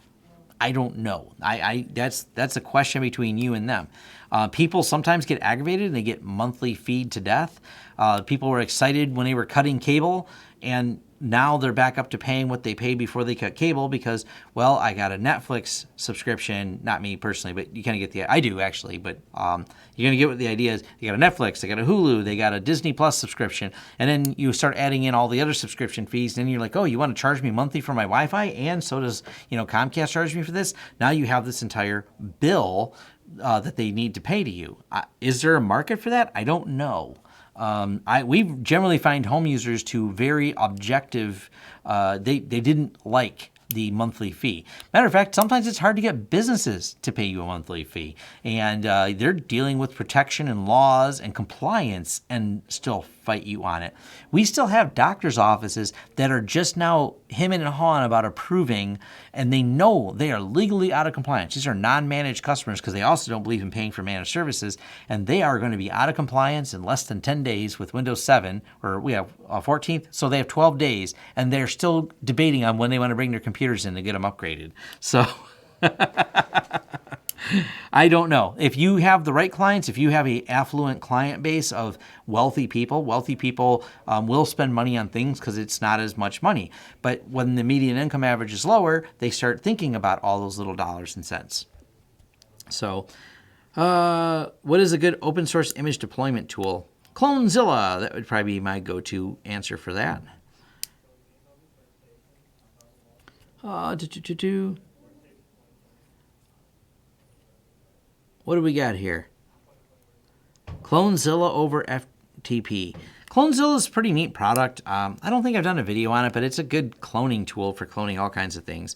Fog, I haven't used Fog in a long time. I used to use it years ago. Mostly Windows 10. Now that everything's gone Windows 10, it just images so fast off of a USB drive. It's not been a problem it's not been something we think about as much to deal with cloning and whatnot. We just make sure the USB drive is up to date and we push it with the USB drive and it wins. It works well. So hopefully that helps. Trying to think of what else here. I don't mind talking all day about business. I just don't know the interest level. So that is a whole, how much do people want to hear about business videos and things like that? Also, someone did ask a question. So I did a video on the recap for how much money I made on YouTube. Let me go ahead and refresh the page here. And we'll go to my analytics. But I don't mind when it comes to the YouTube side of things here. And we'll go ahead and pull all this up so it's the same as the video I just did. So like this is my YouTube analytics of how much money I made on YouTube in 2019, et cetera, for those of you wondering. Hey, look, updating live, real-time activity, this many people viewing and things like that. And I thought about doing a video about how I run my business, which is the term I run my business under is called open book, as in my staff and many other people know how much money the company brings in, and they know also how much money the company spends on a lot of things. So there's that, I share a lot of that with my staff, and I don't mind sharing my YouTube with you, where there's the convergences I don't necessarily want to break down or plan to break down, because someone asked me exactly how much revenue in detail does your company make, and that I'm really not at this moment going to be covering when it comes to that. I don't. And someone asked, and I think I mentioned it in a video, but if I didn't, maybe I'll reply to that person that I just seen a message pop up that my company does benefit from YouTube. It's a little bit hard to quantify exactly the dollars we get from YouTube. I can give you estimates, but we did book over like 200 businesses last year. Right around 200 companies. I have to pull up the analysis, but yeah, we do get a lot of business from YouTube. People hire us, which is always puzzling to me when I get these weird emails. Hey, does your company do hiring work? I'm like, yeah, it's at the beginning of about, 400 videos, and that's on the end roll of videos where it says hire us on our website. And do you guys do contracting work? Yeah, sure. 408 people here. That is awesome. We got to hit 420 people because that would make me laugh like Elon Musk. So yes, press the like button, people. Press the like button. Do you believe in using shuck drives for NAS to save money? If you're a home user, absolutely. If you're an enterprise user and you need the warranty, no. But if you're a home user and you're on a budget, absolutely save the money.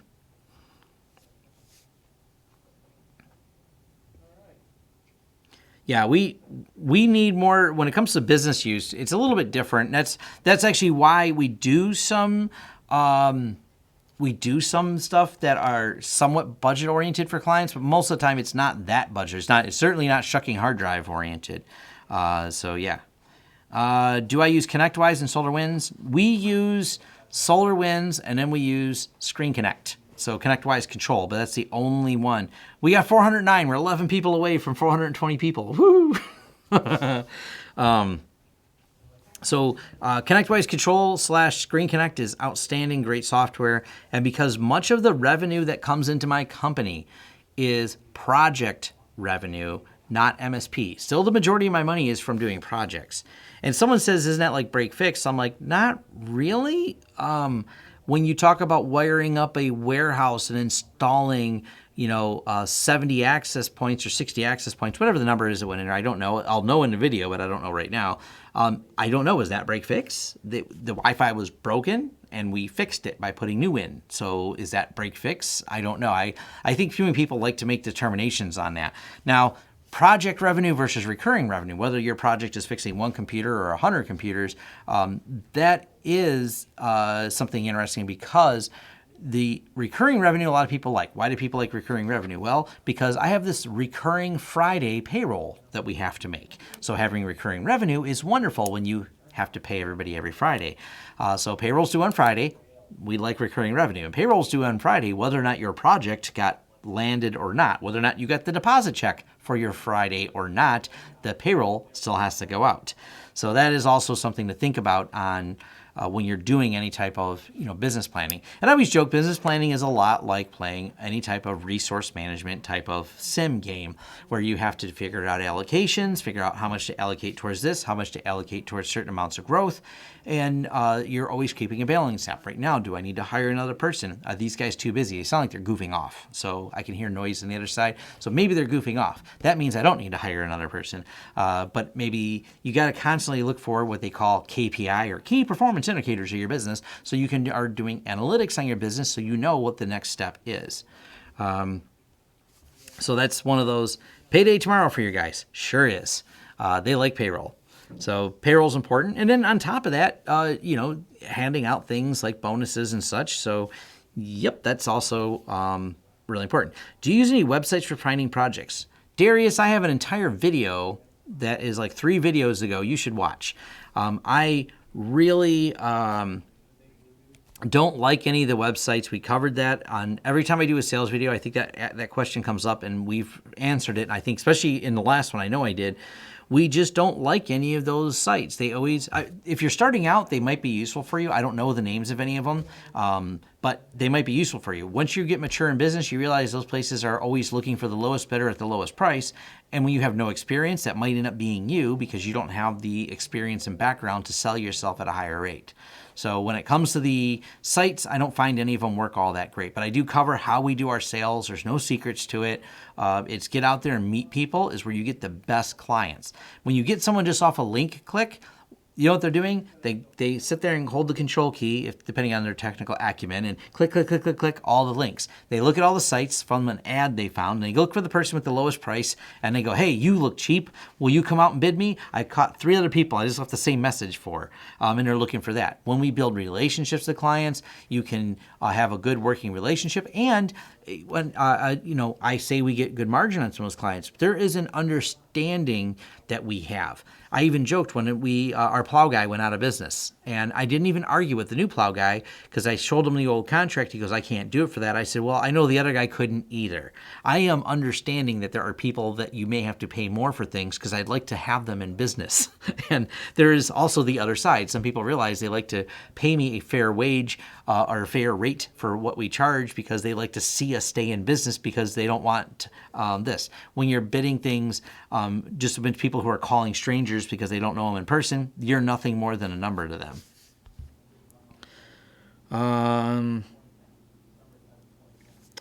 I do not have any special integrations with Invoice Ninja. It supports a lot of them. We just don't use them. And we do self-host Invoice Ninja.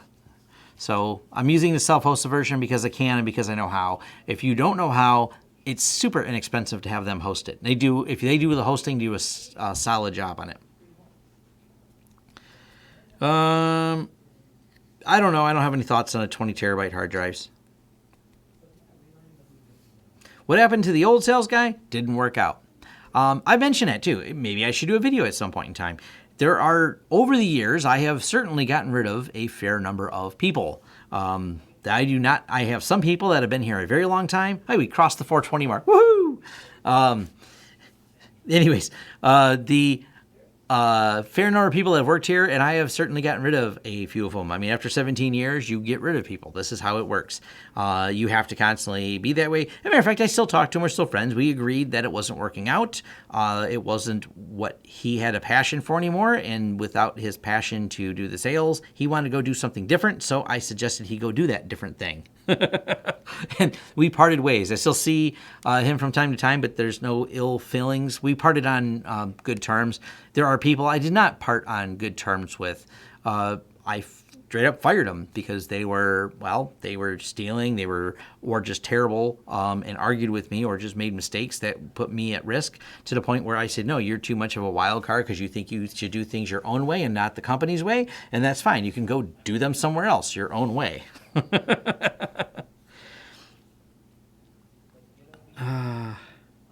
420 is an entire month this year. Isn't that exciting? what are your project? Howie would look up my sales videos. I have a whole how we bid projects video. Oh, have you learned tasks as Tom? Tasks and you let your team tackle. Do your clients have expectations about work being done by you? No, I broke people years ago of work being done by me. One of my cliche answers, will you be doing the work? No, I'm going to send someone way smarter than me to do it. I've jokingly said that many times. I don't use too much self-deprecating here, but it's been pretty, I talk about that. So did I find another sales guy? The video you commented on, Eric, is the sales guy video. Will you come to Mexico to diss my infrastructure? Absolutely. Just got to buy me a ticket or something. I don't know. I've never been to Mexico. I don't know for sure. I'm not committing that I actually want to go. Nope, I don't use OpenStack. I know what it is. I just don't have any projects using it, so I can't offer you any insights into OpenStack. Sorry. But that is something you have to think about as you grow your company, is that you don't want it to center around you. I am because I came from a corporate background where you did a lot of delegation of things. That delegation of things that I've done is training I've had for years to not become the center or the kink in the chain, so to speak. This is something that drives me nuts. A lot of people think it's not like they think, they just build their business to revolve around them. I absolutely am the opposite. That's one of the reasons, like I literally, when I posted some of those project pictures, the only reason I was out there at that project, I didn't bid the project, I didn't do the project. My staff did. I run the business and I do planning as needed. I try to train them because ideally you want to build a machine. And building a business is building a machine that has repeatable outcome. The vision that you have as an entrepreneur should be into building a system that is able to repetitively create value based on input and output. So you have a certain amount of input that the machine should be able to go out and get, and an output of the work it gets done, and a revenue stream that is repeatable from that.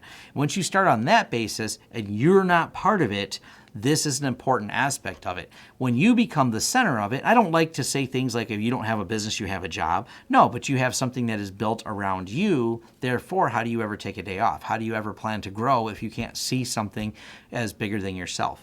This is just a strategy and a philosophy. I have no problem. I think you have a fine, legit business, even if you think that business should always revolve around you. I'm fine with that. I've seen people lead very happy lives being deeply involved in their business. I have a friend that clears $2 million roughly a year with him and his two kind of partners / contractors.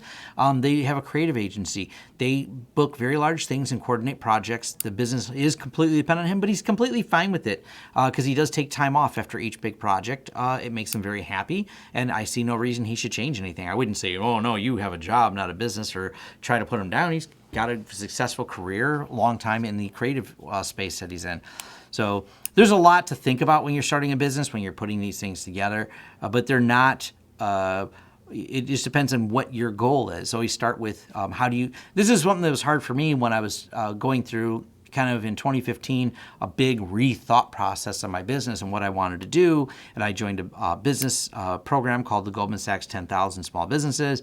And the first day of class, the very first day of class is, what's your exit strategy? And I was really confused by why you start at the end. But then again, it made sense after you go through a few more classes, or when I say this, that you start at what do you want to be? You don't think about any other detail, but where do you want to be? Where's that line in the sand that you wanted to cross? What is the goal for all of it? And then from there, all the way back, you have to build every piece to get to that goal. So it kind of makes sense. It's not just goal setting. It's about, what's your exit strategy for your business? If you don't have one, then you need to start with that. Do you host your own S&T server? Or what service could you use? I don't waste my time with that anymore. I used to be a mail server admin. When I worked in corporate, I ran mail servers in the very early days of my company. My corporate support was doing SMTP with first SendMail, then I moved over to Postfix support. The mail wars are over. G Suite and Office 365. So yeah, it's just not worth it. I finally surrendered around 2007 or 8. I can't remember, a long time ago, and moved my company over to G Suite. It just got to be too burdensome to try to run my own mail server. When I say that, it's because of spam coming in and blacklists going out. So you always end up on someone's blacklist, and you always end up on someone's getting a bunch of spam. Google just does an incredible job of filtering it. Office 365 does an very, very poor job of filtering it. That's slowly getting better with add-ons and third-party spam filters. So I just never bother running my own SMT servers anymore. It's not over, man. The way you truly know I don't want to pay for enterprise solutions. Yeah. For our business customers, 0 of them we do self-hosted system. He's doing his Talking Heads live stream? Oh, cool.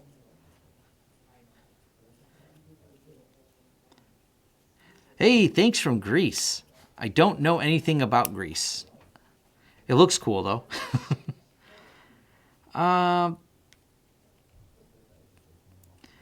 Do I have customers on BGP on WAN? I think we have 1 or 2. We have a couple. But ClearOS, not so much. I've seen ClearOS. I've never really used it. Not much demand for it. Looks like a neat product. I'll at least say that much. But I haven't used it. I haven't found it to be a go-to solution, or it doesn't scratch an itch that any of my clients currently have. And so I don't. See, remember, almost everything I review and why I review it is because I'm using it, because we're deploying it. So my experience isn't from unboxing and staring at it. My experience is from, hey, we just installed another, here's how we built coverage at a warehouse for UniFi. That's how that video is going to start out. It's a use case video of a built product, not, well, I think these will go in this warehouse, and I think you can use 10 or 20 of them here. That's a big difference, and I feel, at least in some of my videos compared to other ones, is I'm very real world use case and not one off. I built it for myself. I'm like, we built it for clients use case. No, I don't waste my time trying to encourage clients to use Linux and FOSS on their desktops, I should say. The reason why is because their enterprise applications won't work with it. Therefore, there's not really any desire to push them into something and try to hack together a solution that won't work for them. It depends on whether or not their workflow. So my design companies, they're using CAD engineering software. They're using Adobe Suite software. It doesn't work well in Linux. Someone will point out this one time they got it to work by manipulating something in Wine, and I'm not going to go there. So it's not worth my time to try to push them into that solution because it's just not going to be as effective as what they're doing now. Businesses come down to, yeah, sure, it costs money to use Windows, but we make money by using the software. If my employees that do this design work have downtime, projects don't get finished, while we wait for you to solve why Adobe won't start up in Wine or try to work natively in Linux. So if the applications they use don't have native proper Linux support, we don't move them over to it. It's kind of like the rule for that.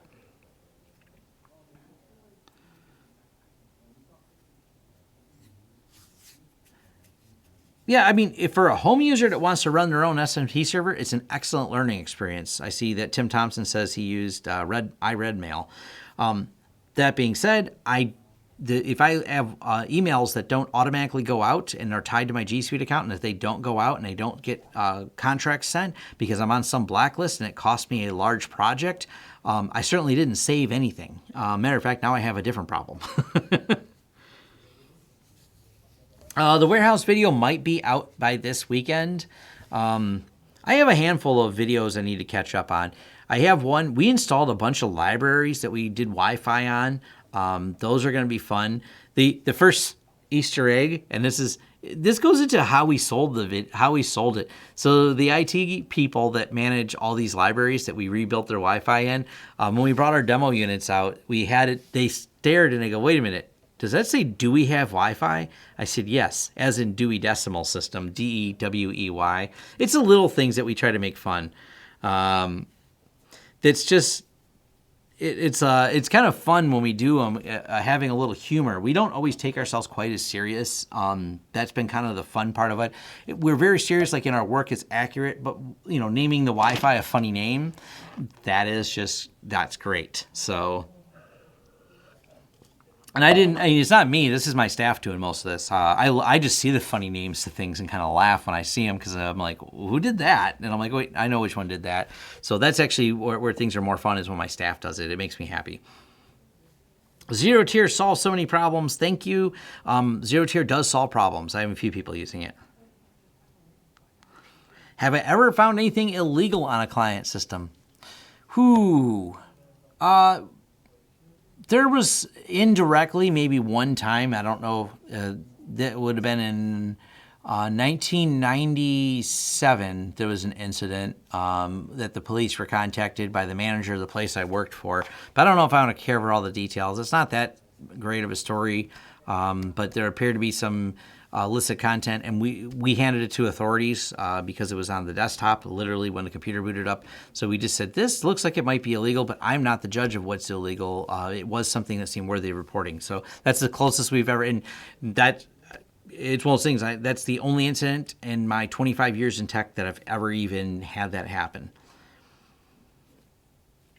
Do you attend 50 plus, 100 plus employee companies often? Do I attend? Do we service companies like that? Yes. I don't know what attend. Maybe because you're not a native English speaker, you mean do I visit companies that big? The answer would be yes. Any thoughts on how to validate? Run iPerf.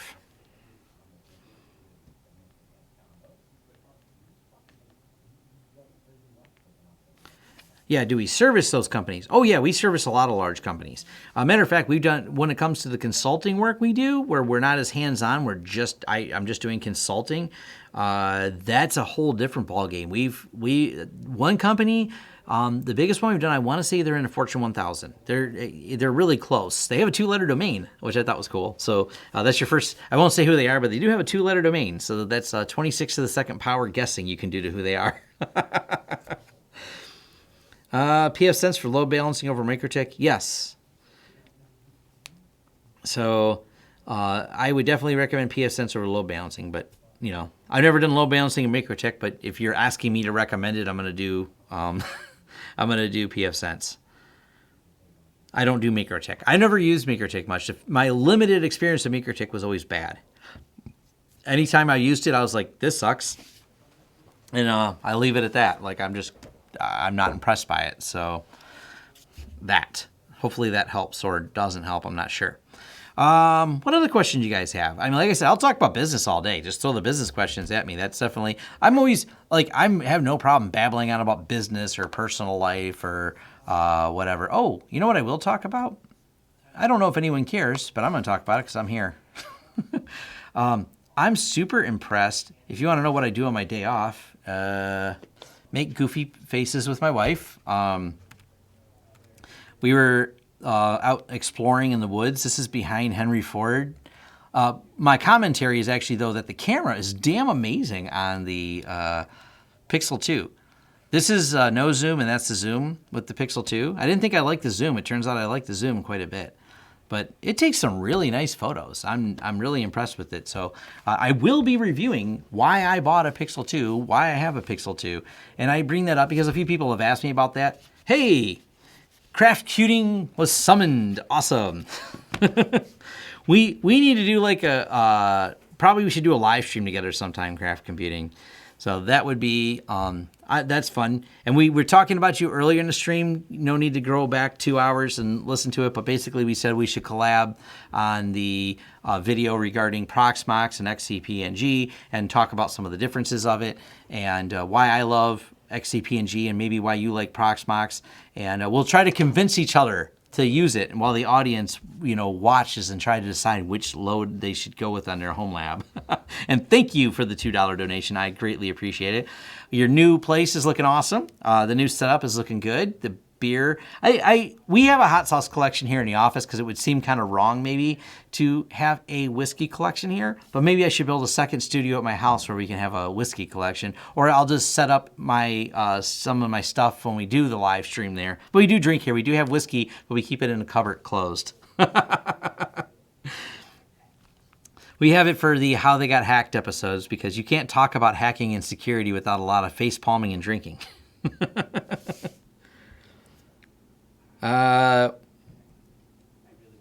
Yeah, GUIP data not supported. Going to do a video on that. That's coming. I don't feel like getting into it right now.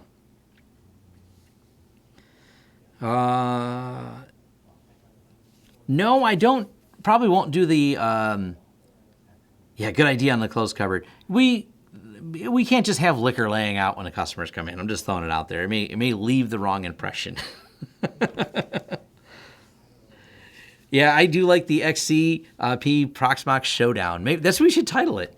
We'll get people ready. Let's get ready to rumble with it. By the way, one of the funnier things in that I was on the radio a few times, a local radio station, and there's a sign in the radio station. It made me laugh really hard. It says, if you declare "Let's get ready to rumble," you say it like this. It says, "You will pay the fines for this radio station for saying it." And I forget what the fine was, but it was quite a bit. And I'm like, really? That's crazy. I didn't know that was a trademarked, copyrighted. You can't say it. Apparently, someone did. So.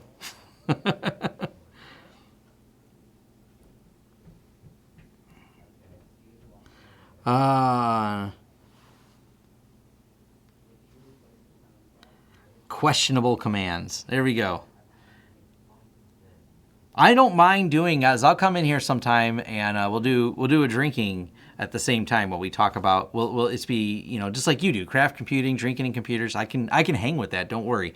Especially because I got this new whiskey my staff got at me for Christmas, and I really, really like it. I don't know if you've had Glyph whiskey, but I don't mind doing some whiskey reviews and beer reviews with you. And if you ever come to Michigan, we are one of the beer capitals, and we can have an argument about that too. Because I know there's plenty of beer out where you're at too. So it might be fun. Yeah, the XCP. This is kind of related. My friends over at Tech Supply Direct, once I'm done catching up on a couple of the reviews and project videos, I'm going to have them send me some servers to review. So they're not going to be me to keep. They're just going to be ones they bring me to review because you are interested in different models of servers. So I'm going to review some different servers and load them up and cover a few things on them. So those are going to be some fun videos that we're going to have some fun doing to just kind of talk about stuff because that's just learning about technology and things like that. So.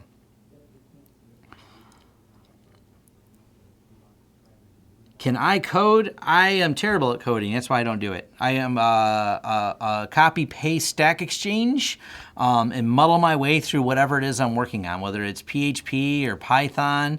I'll bang my way through it and Stack Exchange, copy-paste it. I learned COBOL.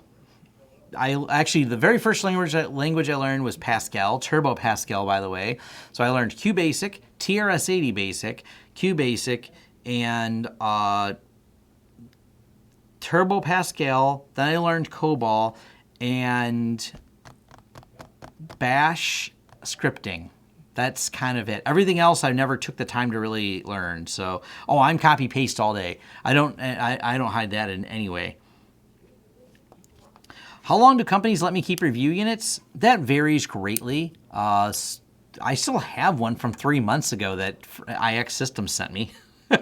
They sent me a couple of the TrueNAS, not TrueNAS, but the FreeNAS minis, and they still haven't sent me the return label. I boxed it back up because I was done with it, and they said, we'll get your return label. About a week ago, I said, are you going to send me that return label, or do I get to keep it? No, we're going to send it. Okay. It's been here for like 2 months after we're done with it, so.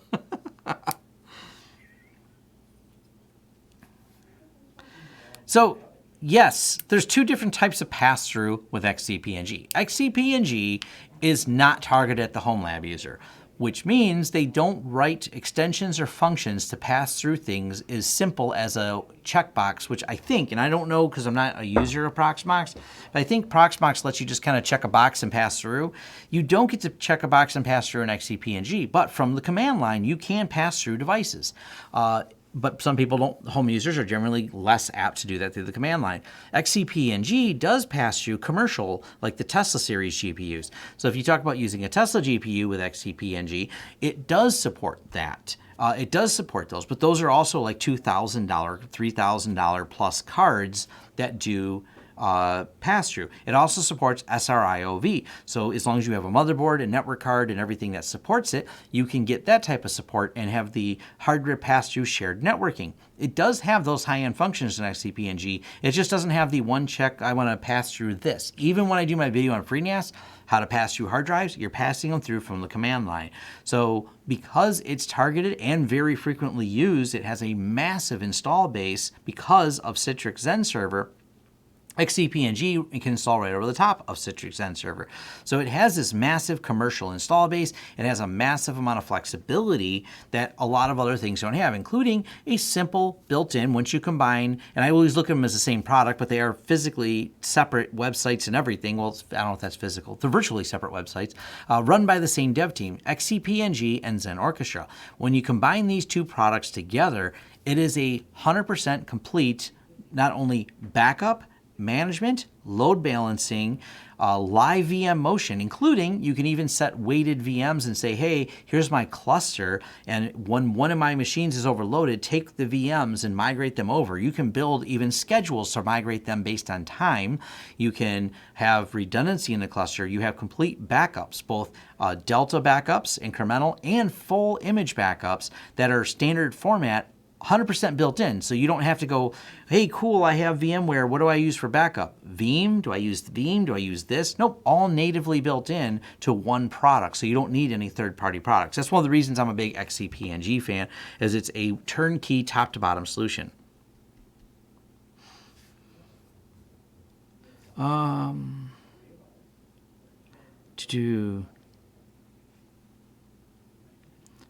Turbo Pascal, yeah, wow.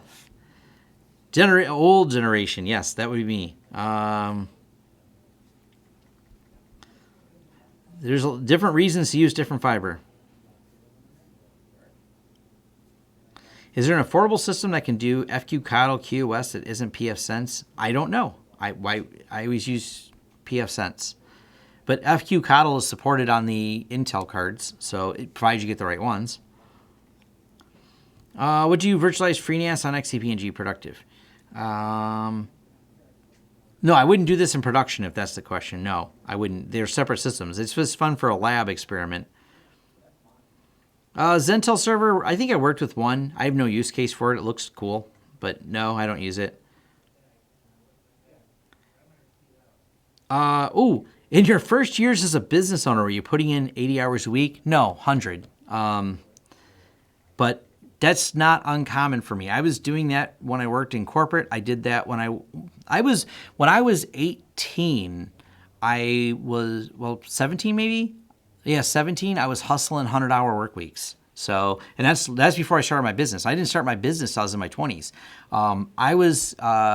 I lived on my own since I was like 19 years old.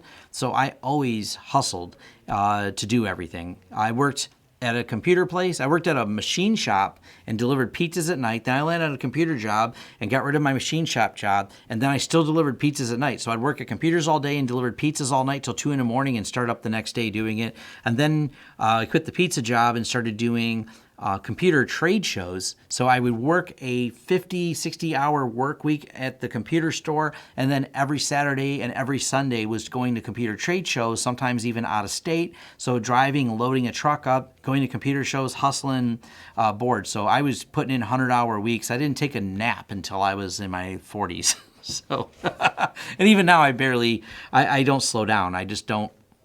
I'm driven to do that. As I had kids, I spend more time with them and things like that. That's an important part of my life. But when I was younger, hustling it's not even something I think about. I just do because it's what I like doing. What are the hardware requirements for PCI pass-through? That you go you figure out what the device is and you pass it through. So I don't know what you mean by hardware requirements.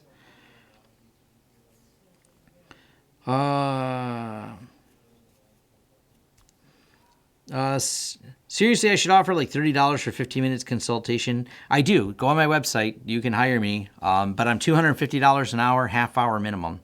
So it's $125 for half hour. It's publicly posted on my website. My rates, that's my 2020 rates as of right now. They may go up. Let's see.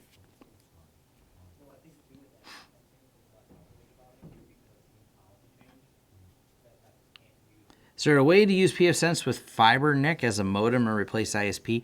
I don't know that there's any NICs that support that, but I don't know. I could be wrong. It depends on if the NIC passes through and supports it. Generally speaking, you want to get a box separate, like you get your cable box separate, and then you bridge it to the network interface on whatever router it is, pfSense or whatever. I'm actually going to do a video. I have ordered some parts because I am doing this at my daughter's apartment. I'm going to do a video about, this is going to help a lot of home users that have this question of how do I get rid of my cable modem, buy one, and how does bridging work? I'm going to do a specific video on that topic because a lot of people ask it, and because I'm setting it up, I'm just doing that. So, well, I don't know if I'm going to do a video on MediaWiki. I have one, but it's just a pain to set up, and it's not as easy as it should be, and every time there's an update, it changes. Therefore, my video would change based on when they update the version, there's problems. So it's kind of a headache. So yeah, I don't know. Maybe. Woohoo! Installing XCP on my home lab server now. That is often. Oh, how often do you raise your prices? At least annually, or when there's price changes coming to us, they do get passed along to clients. But that being said, how we do it, I have a letter I send out. Maybe I should, I can't remember if I did a video on that. Oh, I did. There's a video on how I raise my prices. Go look through my business videos, and I did a video on that particular topic, and because we did recently raise prices. So, how long would it take you to pass the GPU through? I don't know, 10 minutes? You just find the device and type in how to do PCI pass-through in there. I don't do it much. None of my business clients have a use case for it.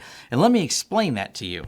The reason, and I said this last week too, the reason you don't see a lot of people passing them through, because let's say I have a stack. Let's say I have 9 or 8 computers in my stack of XCP and G boxes.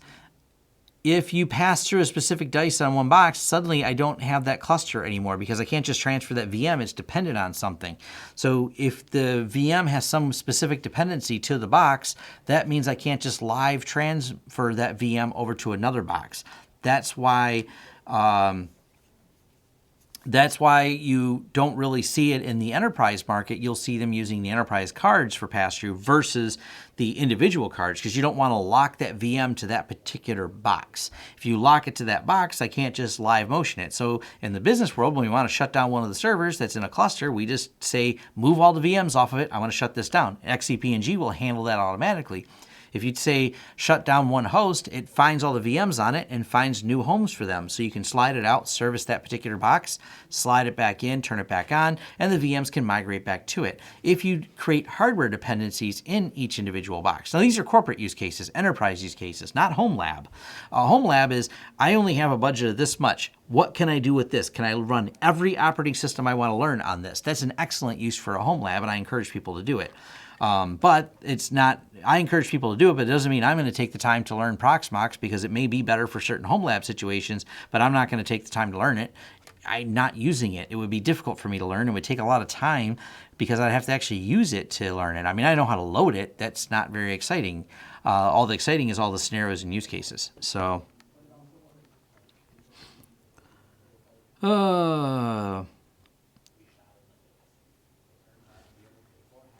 yeah, Level 1 has some videos on KVM GP pass-through as well. So they got some good videos on it. If you have a use case for that, it definitely something good to do.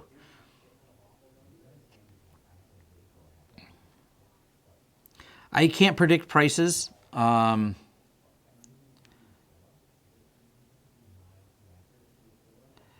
come it's common is it to give tips for coffee and services? Culture I can at least talk on. Yes, I always tip. We have a culture of tipping here. I know when you're outside the U.S., my understanding, and I'm not someone who's spent much time in the U.S., people don't give as many tips, but I always tip very well. I know it is the culture to tip, and it's not just a culture thing. It's the fact that there is like a minimum wage here, and that minimum wage is subjected to the job. So if you have a job that has a title of, let's say, waitress, where it's a job that has an income to tip, they're allowed to pay you less. And if they pay you less, you have to supplement that income. The income is supplemented by tips. So rarely do you find someone who works as a waiter or a certain other things in the food services industry. They may make less than a minimum wage, and they rely on you to tip them for their service. But yeah, that's just a different culture thing. Just need physically identical chassis to migrate VM with pass-through. No, that's different, again, because you're doing it on a per device basis. I don't think it would work because it would end up with a different UUID each time because you pass them through with the UUID. So what are my thoughts on Prometheus? My friend really likes it. I've never used it. He seems to think it's good. Oh, awesome. Shout out to Home. Thanks for sharing your knowledge. Thank you very much. Oh, it is not true in California. See, I have not spent time in California, nor do I know. I have limited amounts of knowledge on wage laws in other states outside of Michigan. That is where things may get fuzzy. So maybe in California you do have to pay people the minimum wage, even though they rely on tips. But California is also different because housing prices are so much higher in California. It is a very different world out there. I know just from looking at it. So, have I seen the new Star Wars movie? No. I'm a lazy person when it comes to Star Wars. I don't like it. I like Star Wars. I like it enough to watch it at home, but never in the movies.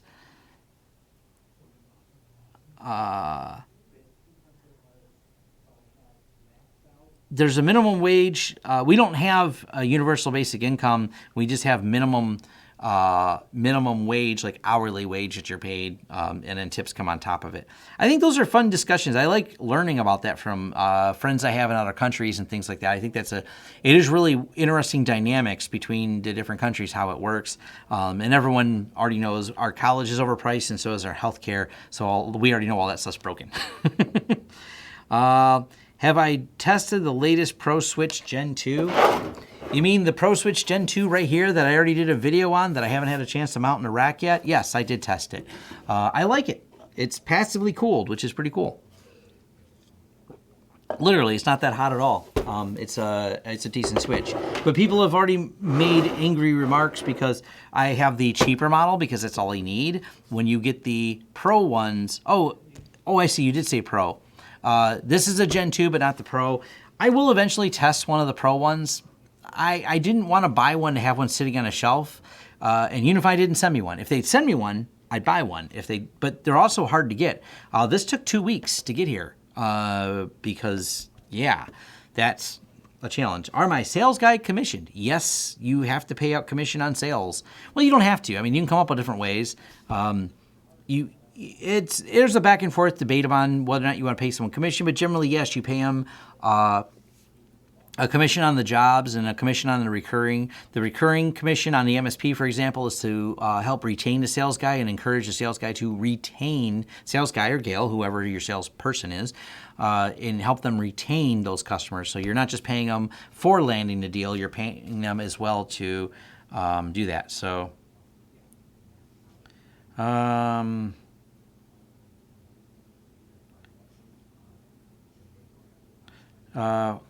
I'm not hungry. My wife's wanting to know.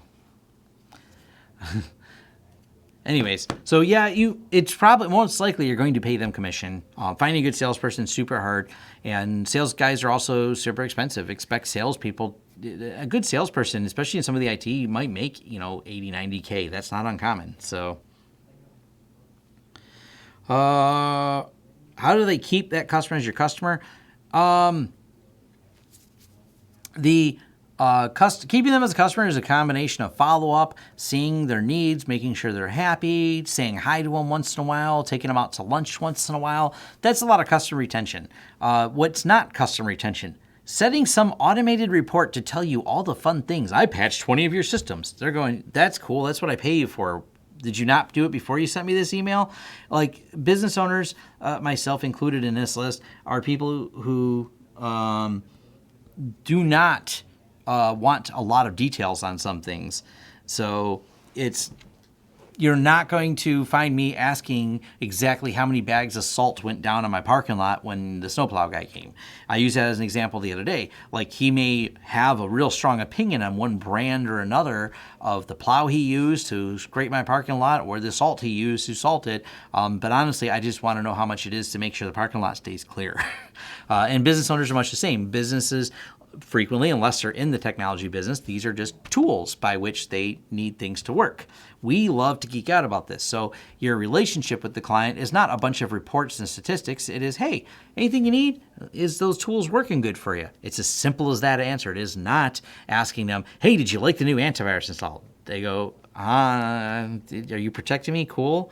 So sometimes having those conversations, following up with clients and just saying, anything else you think these computers could do better?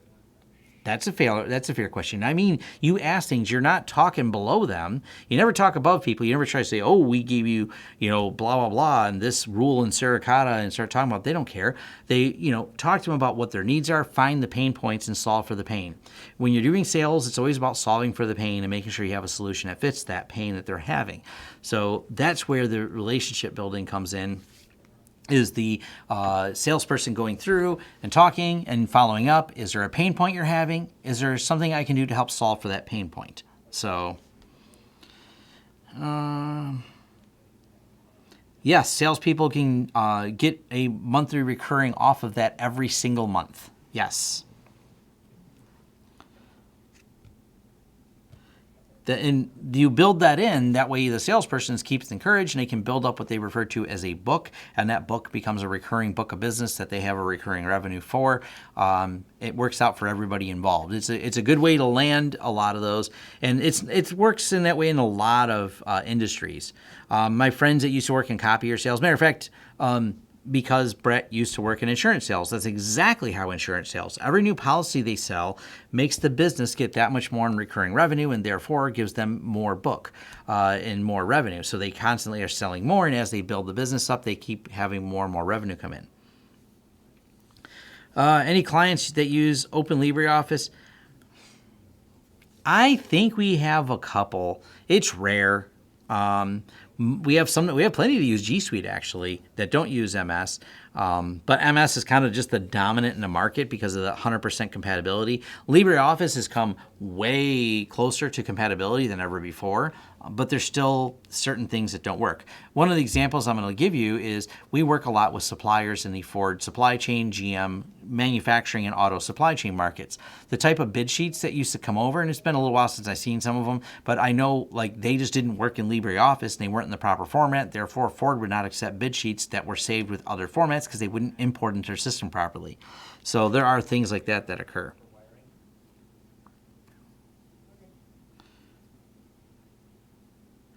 Oh, should the U.S. invest more money in public transport? Yes.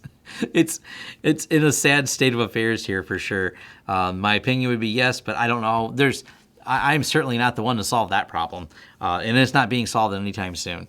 We have a lot of cars here because we have we have inexpensive fuel and inexpensive electricity, so we just have lots of cars wandering around getting people very inefficiently. So, yeah, PDF is cross-platform, but some of the bid sheets have to be done in like an XLS format, and then they have a series of macros to help calculate things that are kind of proprietary to some of the bid sheets. And I've seen a few companies have specific bid sheets that just don't work in LibreOffice for whatever reason. They won't format properly, they won't open properly, and so exporting them back out to XLS creates format breakage. And of course, if you're someone reviewing bids, you don't want some guy's numbers being wrong or goofy that you're just going to get mad and go, well, I'm going to take this person out of the bid because they can't follow instructions of use XLS.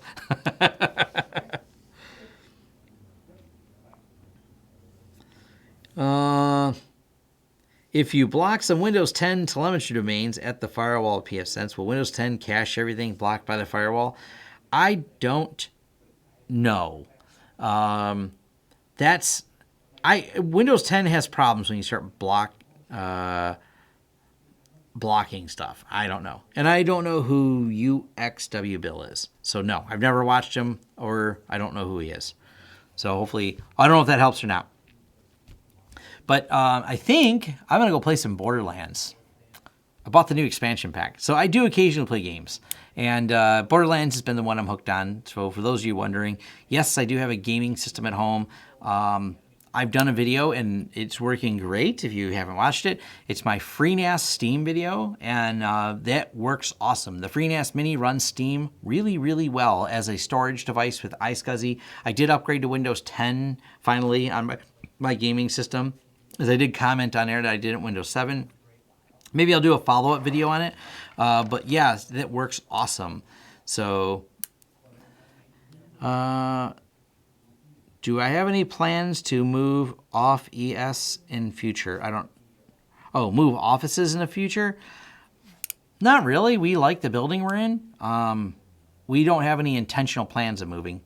Where we're at is good. So we've moved. This is only the first, well, if you start from the beginning of time, I've moved several times, but in the last 15 years, I've only moved once. So we were over in Taylor, Michigan, and now we're in Southgate, Michigan. We're about 7 to 9 miles away, roughly, from our old office. So I don't really have any plans to move the office again. Even as we grow, I plan to hire outside people that work physically outside the building, not more inside. And we do. We're using contractors outside the building right now. So I don't really have a need to have. We have about 2,000 square feet, and it's plenty for us. So it's not really this demand, I should say, for us to move to another office or a bigger office. We're not cramped in here at all, and we don't stock a lot of things, so I don't have plans to become more cramped. For Amazon next day shipping in one in the greater Detroit area is like awesome to get things places. So my office has like a 320 connection, 300 down, 20 up Comcast. So I think sounds about right. But back to video games, and maybe I'm gonna watch. If you haven't been watching, we always do this in How the Heck We Do TV recommendations. I started wanting to do one, or movie recommendations. I haven't really watched too many movies lately, but I started watching The Witcher. It's okay. I'm not gonna say it's awesome. My wife likes it, and I think it's okay to watch. So it's my chill out. I go play some video games, and I chill out and do that. But I'm still going to do a day in the life. I know I talked about it, I didn't do it. I'm also going to do a review of my Pixel 4. So that's going to be coming, just so I can talk about why I bought a Pixel 4 and why people seem to love to hate this thing. But that's, I think about it. So, I can't think of anything else. You guys think of anything else? Business videos, I got it loud and clear. You want to see more business videos, me talking about how I get started. I'll dig through my channel because I have a lot of business videos. I don't want to repeat myself on some of them. So I will I do an office tour? I have 2 office tours on here. I have not done a third, but not a dramatic change. The only thing that changed, but there's a specific video on it. So if you watch my Office Tour 1 video or my Office Tour 2 video, the Office Tour 2 is obviously the most up-to-date one, but nothing's really changed in the building in the last year and a half except for the studio. And there's a separate video of how we rebuilt the studio. So the studio did go through a complete rebuild, and we have a specific video on the studio build. So yes, we have an office tour. Mr. Robot. Oh yeah, by the way, I finished Mr. Robot. I talked about how they got hacked. I'll talk about it here. Mr. Robot, loved it top to bottom, except for season 2 when Elliot pukes a lot. That I didn't like. So it's not that I have a weak stomach. They just spent too much time with him in his head. And I call it the puking episode. I'm like, this is kind of boring. They're really he's delusional. Anyways, other than that, I loved Mr. Robot. It was a really good show. But yeah, watch my office tour. We have an entire build out video. We have a time lapse in the very first office tour video of how we built the office. So it's worth it if you want to watch each one and see how we've progressed. Oh, let's have some fun. Go and we'll do this. So when I say office tour, I think, I think. Here's,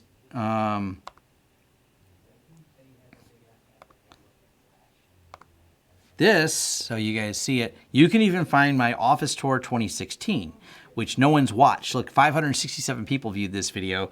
This is all the way from 2016. This is my old building we had. Long before we had the studio and everything else. A lot of the same employees are here. But yeah, this is a walkthrough of our old building. Long before we got, this is, 4 years ago now. So this is what the old building looked like. But if you search office tour, you'll see there's a few of them. Here's router tours, my office, the 2017 tour. I didn't even do one in 2018, so I guess this one is even 2 years old. This is what this building looked like and how we built the whole building out. So I have a video on that. So yeah, I've got several office tour videos that you can go find.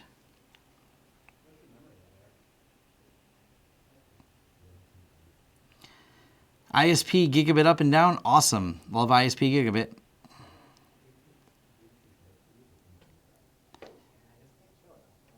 Giveaways, I don't know what to give away. So it's not that I don't plan on doing them. I'm not always clear on what to do. I guess I could do some giveaways. I don't know, maybe. Maybe I'll do 100,000. I'm almost at 100,000 subscribers, so maybe I'll do a giveaway related to that. That's probably not a bad idea. 100,000 subscriber giveaway. I'm really close. We're at, what are we at? I'll tell you right now. So if we go to YouTube and we look up the 94,600 subscribers here. Oh, 94,700. There's more people subscribed. So I imagine by the end of this month, I'll hit the 100,000 mark, and maybe I'll do some type of giveaway. I also want to do, we did this at one time, and we should do it again. We had a phone here, and we let people call in the phone, and now there's like 400 of you on a live stream. This sounds like a horribly fun idea. So we're going to DDoS Tom's phone system. And away we go. So hopefully, perhaps a Pi kit. Yeah, a lot of people like Raspberry Pi, so maybe that's a good idea for a giveaway. They're easy to ship. I got to look into it. I want some giveaways that allow Amazon to automatically send things, so I don't have to fulfill and package it. So yeah, I'm looking for suggestions on it. I'm going to reach out to some friends I know how to do it. So I wouldn't PXE boot. I don't really see much demand for that anymore.